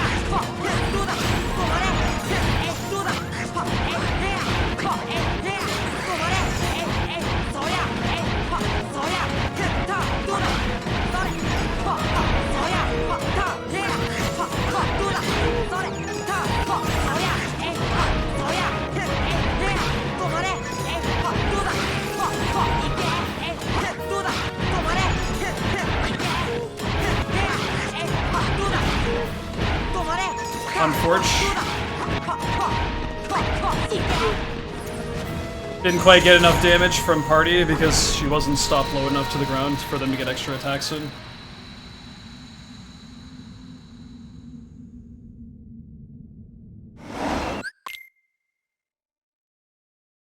How do you not drop combos? A lot of practice is all I can really say with that. And a lot of focus when I'm doing the fights as well. I'm taking a very close eye at looking when Sora lands on the ground again, and then timing the inputs as closely to that as I can to not drop combos. But it does take a lot of experience to not drop them. Or at the very least, I'd chain them for a decent bit of time. There is a genuine art to air comboing in Kingdom Hearts 1 that it's kind of difficult to describe, because the bare bones version is like, well dude, just jump and attack. But no, it's a lot more complicated than that.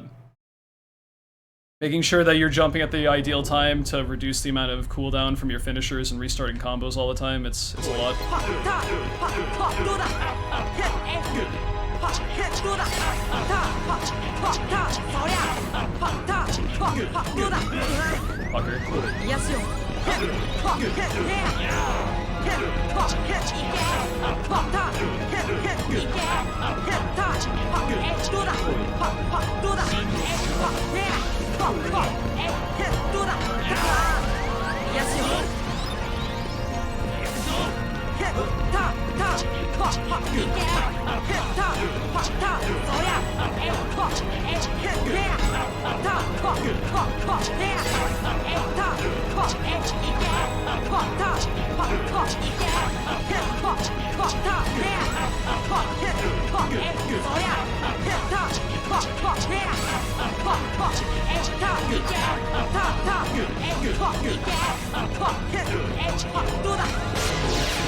Mediocre.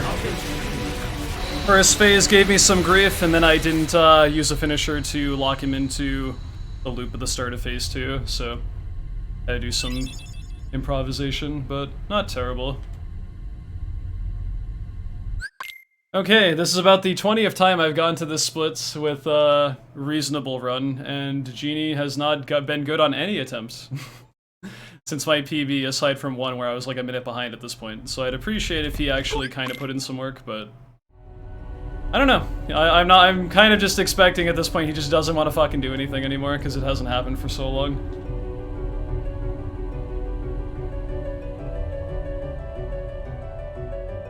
So I'm just gonna try my best, and if the game doesn't want me to go fast, then the game doesn't want me to go fast. That's as simple as that. You think behemoth meat tastes good? I don't know. I'll be damned if I was actually able to take down a monstrosity such as that and actually harvest it to fucking even know the answer to that question or even have a chance of knowing what the answer to that question is.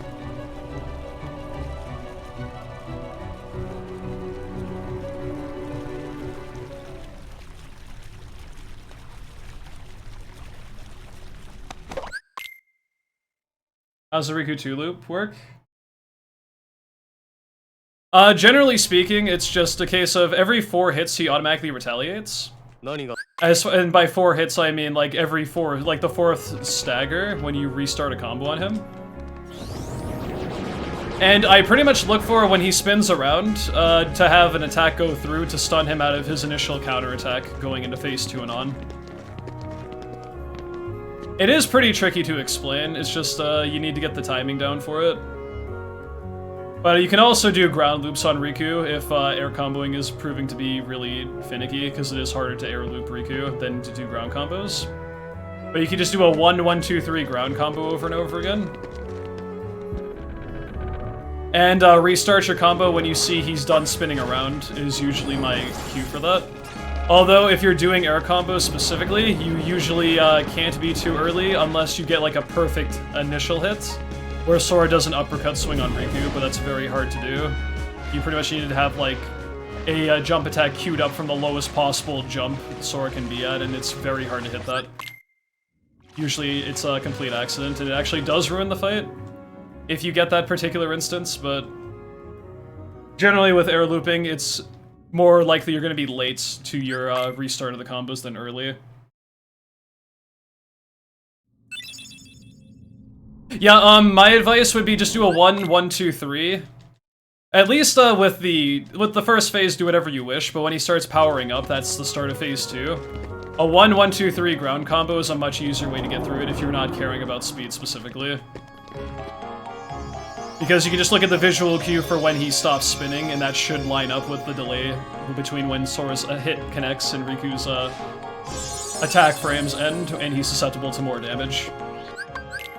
Might have to play around a tiny bit with the timing to find the sweet spot, but it is around when he stops spinning, as a general guideline for that.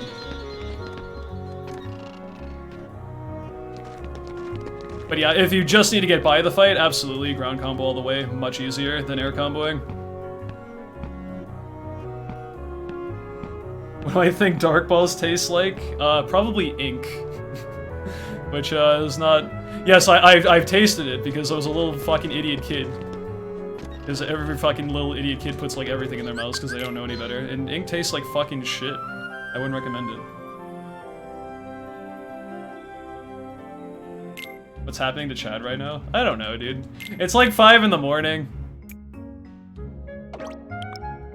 We've been talking about an interesting group of topics. We had like a fruit tier list going on, all this other shenanigans.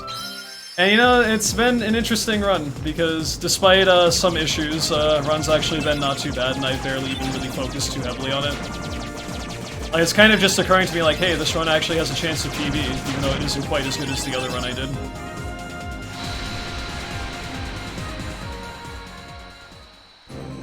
I have to remind myself that I'm the one on the degen schedule, and people from Europe land and beyond are actually like waking up now.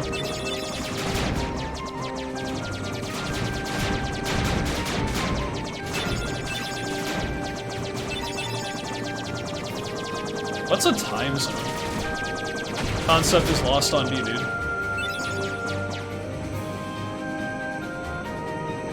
$8:35, nice.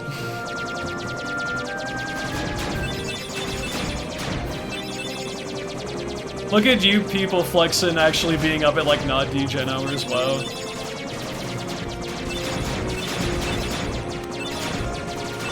What do you mean, you people, miss? How dare you? I am offensive.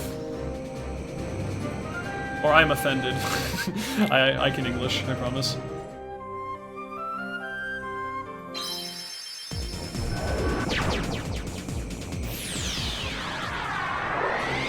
I mean, whatever works, works, you know?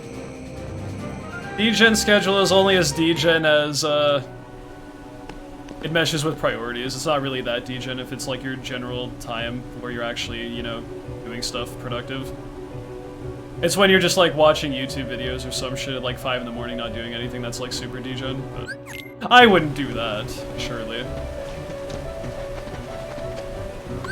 I'm definitely not projecting right now.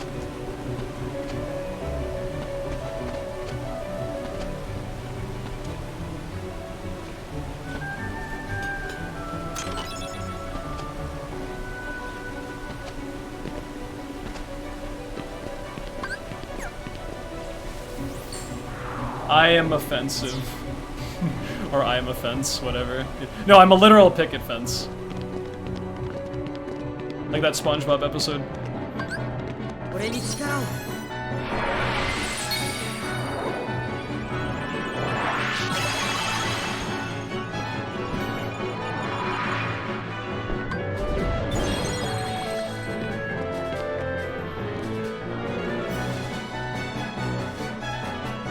But if you're watching Mist at 3:30 in the morning, that's okay. We have wholesome fun times here. Nothing wrong with that. Well, usually. Depends on a couple factors, but generally speaking, cozy, wholesome stuff, and with the occasional memeage going on. A little twinge of wackiness, always injected into every stream, is what I live for.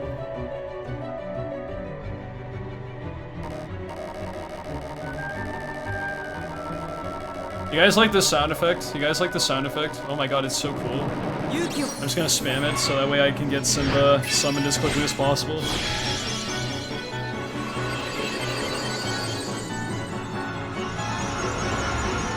What would Ansem's little demon thing Bit Snipers taste like?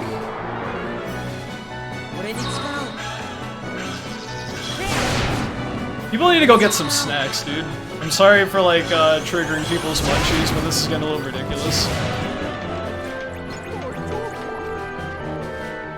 We were talking about cookies like an hour ago, and I think that's kind of seeded its way into, chat a little bit. I'm sorry in advance. Dude, Keck Insane is, like, actually an insane emote, though. Like, I look at that and the dude is, like, losing his fucking mind. Like, it's kind of addictive in a weird way. I love it too, it's so chaotic.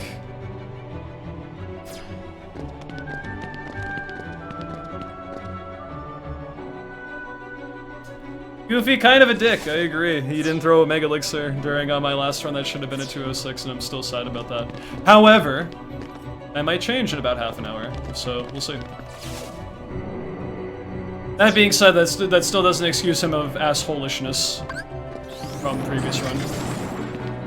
But maybe it won't be held in his high regards.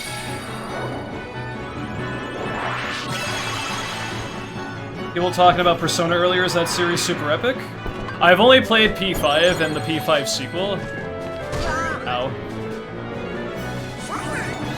But I do plan to play P4 and P3, because I thought Persona 5 was a fantastic experience, so if P5 is anything to go off of as a basis for the series, then yes, it is very epic indeed. Very fun game, very enjoyable. Yeah, we were talking about that earlier. Apparently there's like a gacha mobile game now. With Persona 5 incorporated with that. And I don't really know how to feel about it.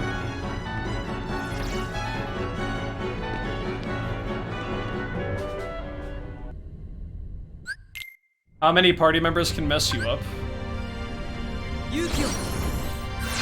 I mean, I guess technically all of them can in their own ways, if they're not doing something I really want them to do, but primarily Donald and Goofy are the biggest shitters of them all, because they're with you most of the game anyway.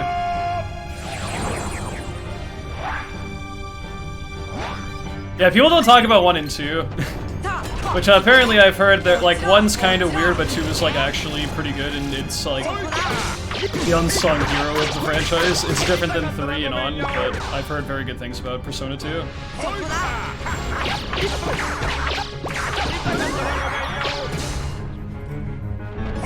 I see blue stuff!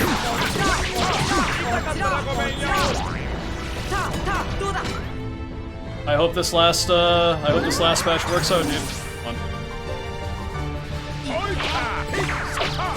Oh my god, he did something. Genie actually did something for once, I can't believe it. What planet have I landed on that I actually saved the time I was supposed to save on this split? Is this for real? Well, run's certainly not over yet, because if we have a repeat of what happened last time, then I don't think this lead is going to be good enough either, but... Holy Moses. I actually have, like, this is like an actual comfortable amount of leeway going into End of the World for once. I can't believe it, dude. First time ever Genie has done something. Mist cannot skip this cutscene because this cutscene is an unskippable cutscene that he cannot skip because it is unskippable. I was seeing him shoot out those blue orbs, dude, and I was like, oh man, is this actually going to be something worthwhile for once? And it kind of was. We take that. Hi, YouTube. It's not over yet, man. Still gotta get past Final Rest. Still gotta get past not getting DM'd by Ansem 2. Gotta get past Artillery. Gotta get past Shadow Core. Because that was a fucking clusterfuck and a half last time. And we also have to have Goofy throw a Mega Elixir in Dark Ballroom and not be a fuckwad.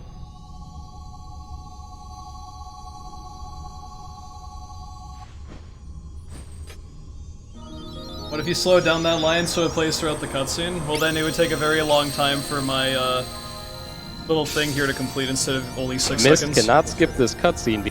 Mist. Okay, hit him with the remix.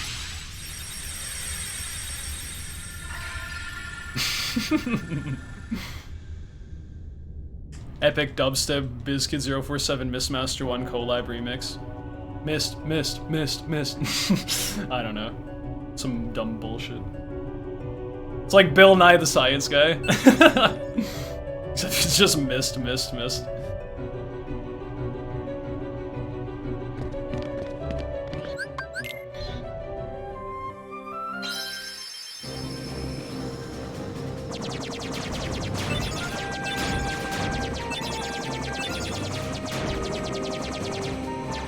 H1 rules.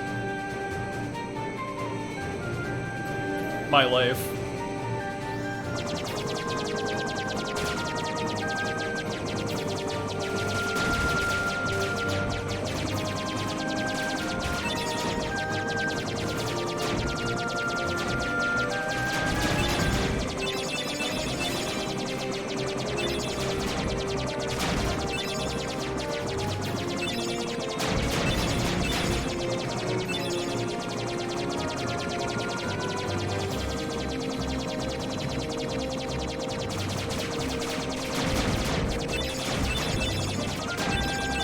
The best meme was when people would say hi YouTube when I would have a good anti-Sora fight, because there wasn't a very good, like, I mean, I guess there is still some inconsistency with it anyway, but people like would tout anti-Sora as like the big hurdle to get over in the run, and I remembered some people would unironically be like, hi YouTube, and it's like, my guy, we got like half the run left to do still, it's way too early to be saying that shit.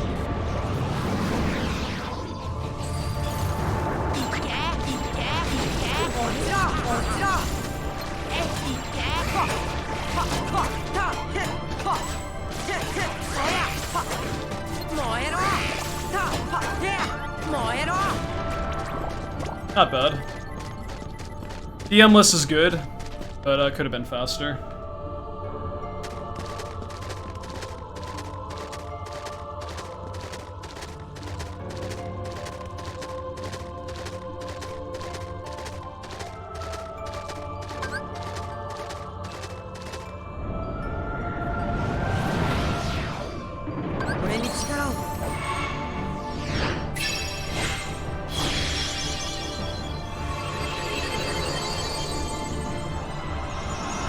Yeah, that cinematic with Roxas and Riku at Destiny Skyscraper, or whatever it's called, with the Neo shadows and everything.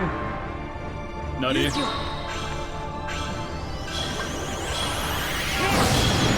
That was quite the tone, or like the note to leave off on in KH1, especially if you had just finished the game, seen the ending, see the segue of what would be Chain of Memories and everything. Roxas being like, where's Sora? Like, you know, obviously he didn't say the line, but that's what the actual thing that it was, like what he mouthed and what it was modeled to look like. Really crazy. Like, just like that level of mysteriousness that the series has always been teasing at continuously. Very memorable. Oh yeah, the BBS cinematic at the end of 2 as well is top-notch. That was more of a mindfuck, though. Who remembers the really old school days? This didn't age very well in context. There's like, I might still be on YouTube, but there's a fucking YouTube video from like 2006 of KH2's like BBS teaser, and it's just called Kingdom Hearts 3 trailer. Or it's just called Kingdom Hearts 3, and I'm like, yeah, that's not what that is, my dude. Yo, Sonic Master, what up, man? I'm pretty sure it's on YouTube somewhere still. It's just called Kingdom Hearts 3, and it's just the BBS fucking teaser. Such an old video.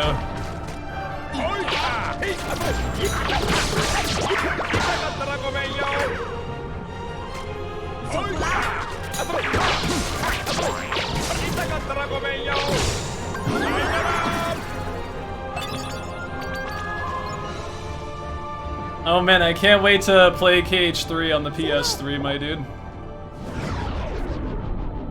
That split was not really that great. Behemoth was not that fast. I think 3 was pretty good. At least it is in modern day with the updates and whatnot.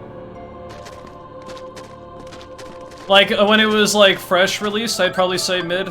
But compared to what eventually got added and how the game is now with rebalance to certain things, I think it's pretty good. That being said, I'm not gonna debate people over that. If people weren't fond of 3, that's okay. But I think it's pretty good.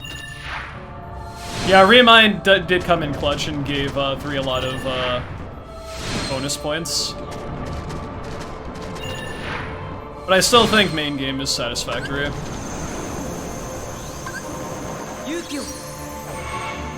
The defender's walking towards me. If I get very unlucky here, and he walks towards me right now, and then he shoots a fireball immediately after I charge Simba, there is a chance that this run could die in a few seconds here. So I hope that doesn't happen. Okay, we're fine, don't worry about it. If he walks forward after the charge, he can't reach you in time, so no big deal.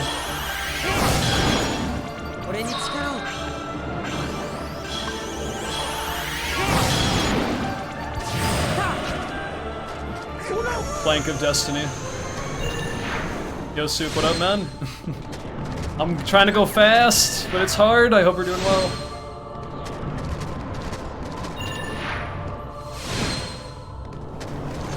Video game is tough. I gotta hang in there for a bit.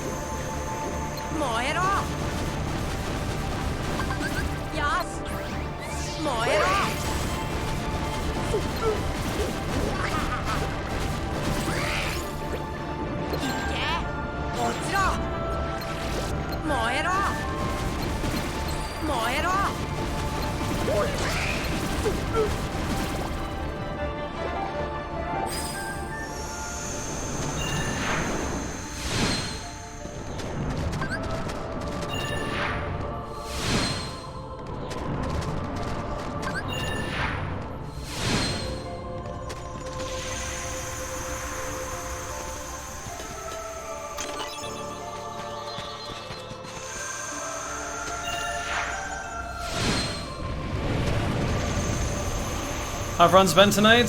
Pretty good in general, but I can't really talk right now. Soon enough.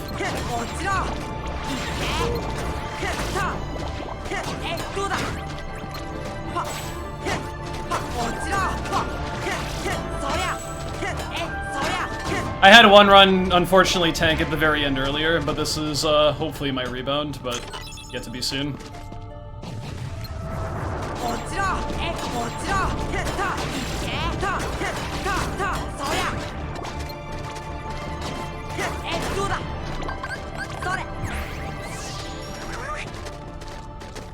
I think I'll lose about 10 seconds here. Good morning, Rai. Thank you for the good luck.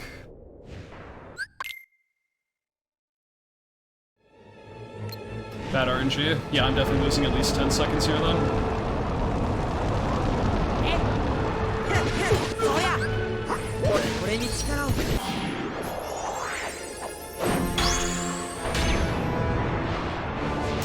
I'll be about minus 30, I think, for Final Rest, which is not bad. But we'll have to see how Final Rest treats me.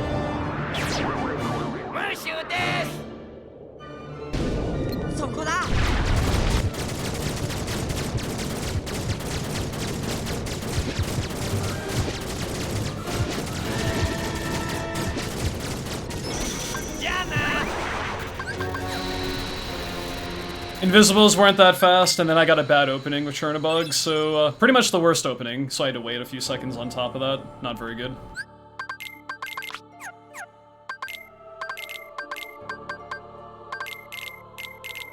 I had to think about that for a minute.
Thank you for at least putting an effort on the first behemoth. Regardless, Genie's been okay this run.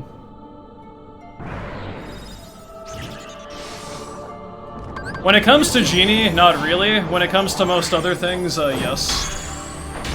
Because Genie is completely a dice roll every time you use him, so I can't have a great idea apart from how many blue orbs I see him shoot. But generally speaking, the answer is yes for most of the game.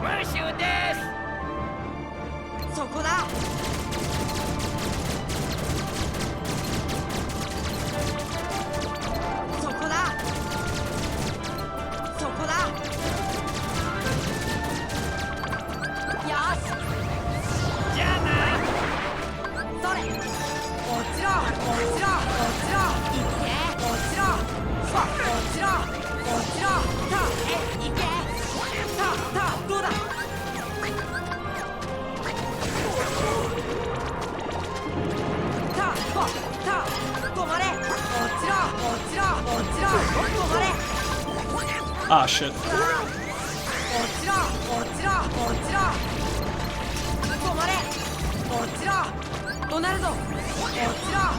Thank you so much for that, Meg Ether Goofy. Okay, not bad. I was a little bit distraught because I was short on MP, but then Goofy threw that last Meg Ether and it just barely made ends meet, so good. Okay. That was a little bit sketch at the very end there, but it worked out. That was very scary for a second, but then as soon as I saw that MP, I was like, oh, thank God. We're okay.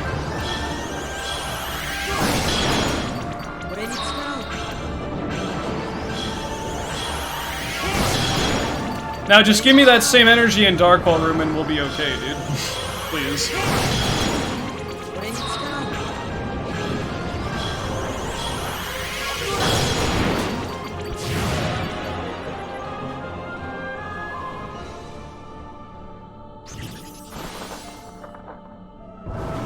I had a best segment in PB, so only losing a few seconds, like 6.9, nice.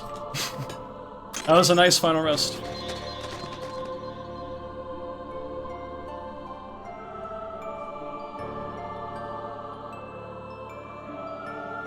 Not out of the woods yet. Although the last time I said that, we kind of got caught in a fucking, like, forest fire and didn't make it out. So, maybe I shouldn't preface Final Fights with that again.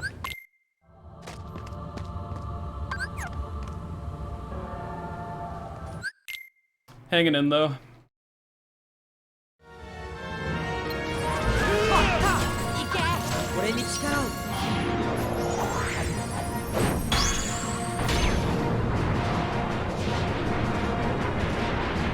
Thank you for the best of luck, Yuma, and thank you for and thank you everyone for the prages earlier. I was so focused, I'm just not really saying anything, but I appreciate that.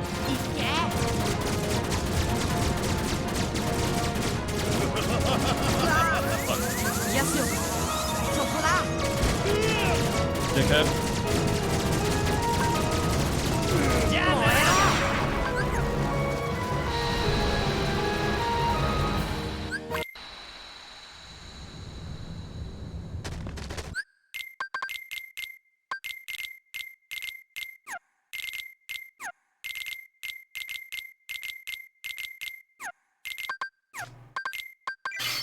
I got a fucking camping set from Pod Centipede fight way earlier in this run. I still have it. That's a huge meme, dude. Camping set of good luck.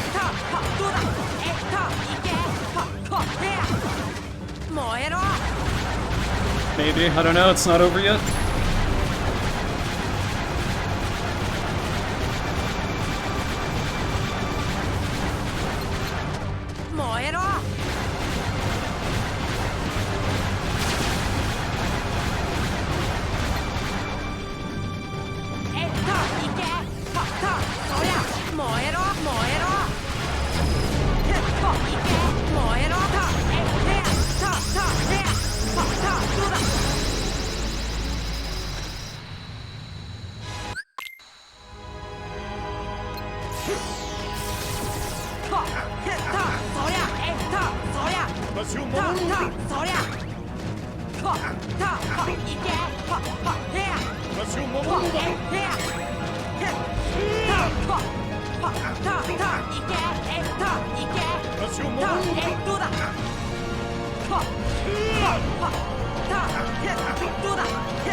Get over there, dude.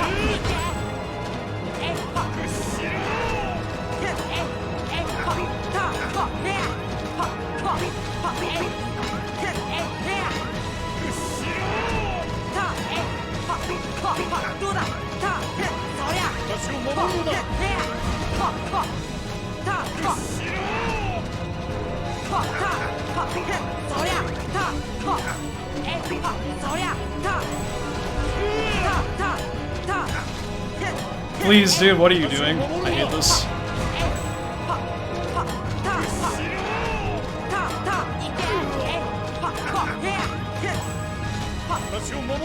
Awful fight.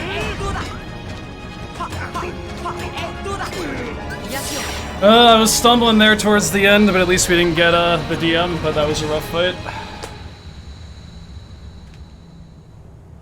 I got owned pretty badly. I hope that's not an omen for things to come here. Fingers crossed.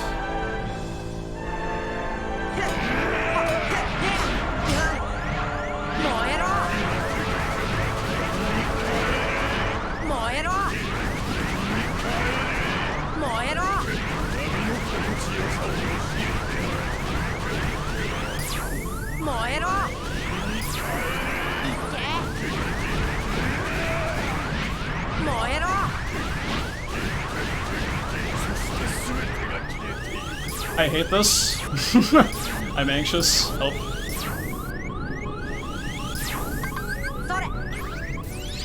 Okay, that's fine. Thank you, Miss Colette. That was not a very nice position to be in. He cast Heartless Angel on me.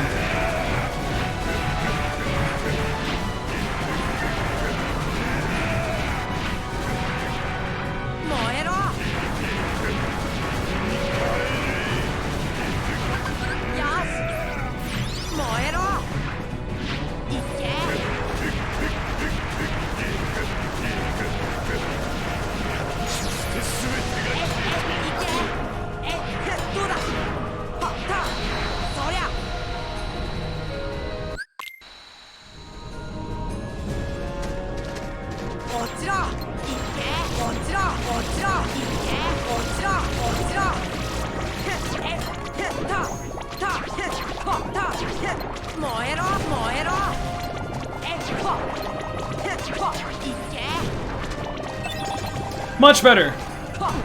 Much better than last time.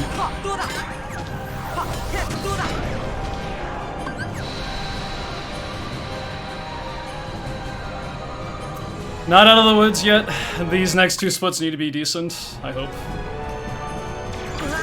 Intentional death abuse here to get my MP back. Don't panic yet. If I die again, panic. But that's intentional, because it acts as a fourth elixir for this fight. Oh, you fucking dick, dude. Terrible start.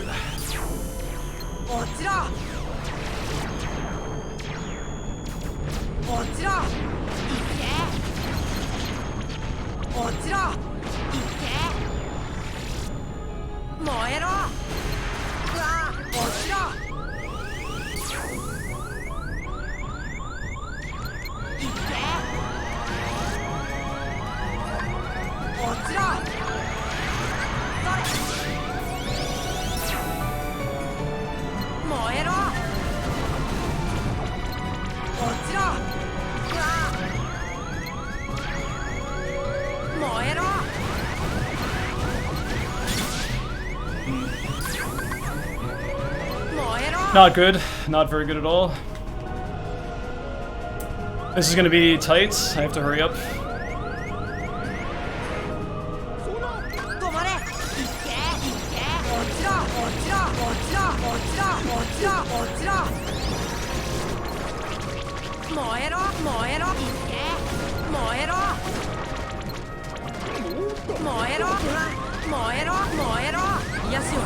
Mad.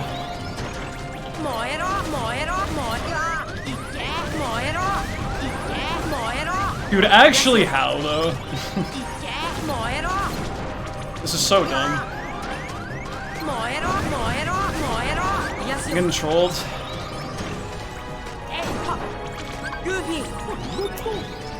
I don't think it's gonna happen again, boys. I'm sorry. That sucks, dude. 2 times in the same night? That's harsh. That's really harsh. Thankfully, I've already experienced this, so it's not that crushing, but still, I hate that. I guess it's not technically over yet, but...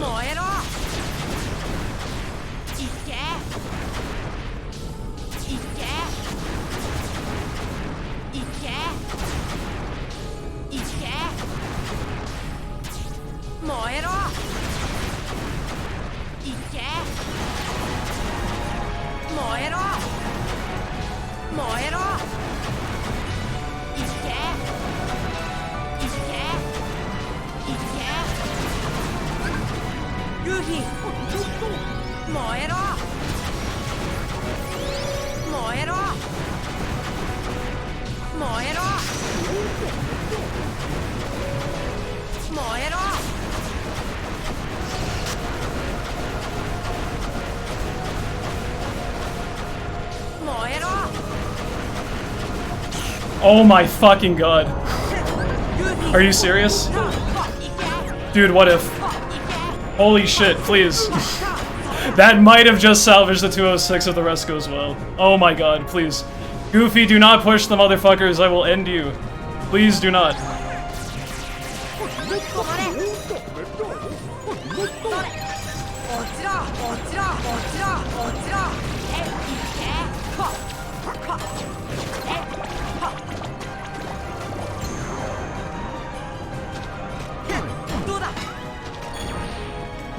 Holy shit, dude. Please. Just hurry the fuck up. Just hurry the fuck up. Just go, just go, just go, just go, just go. Please. It's not over yet. Just hurry up. Go. Come on.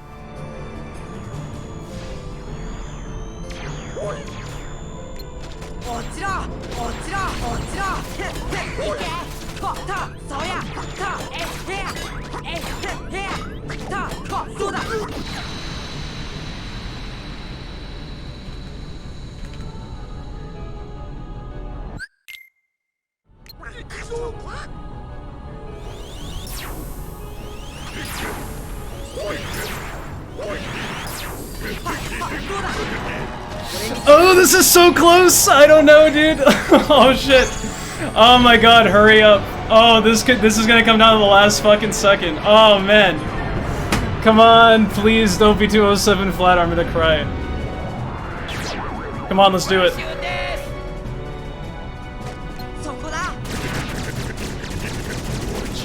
Please, 59, 59, 59, 59, 59. Or better, 58 maybe. Yeah! Let's fucking go, dude! Oh my god, I got it. I can't believe it. The fucking face segment to end it all. Oh my god, the best segment at the last possible moment to salvage the run. I can't fucking believe it. Oh, that feels so good. Oh my fucking god, I'm so good. And, you know what? Fuck 59. We got 58 instead. Oh. Dude, I was like crushed again.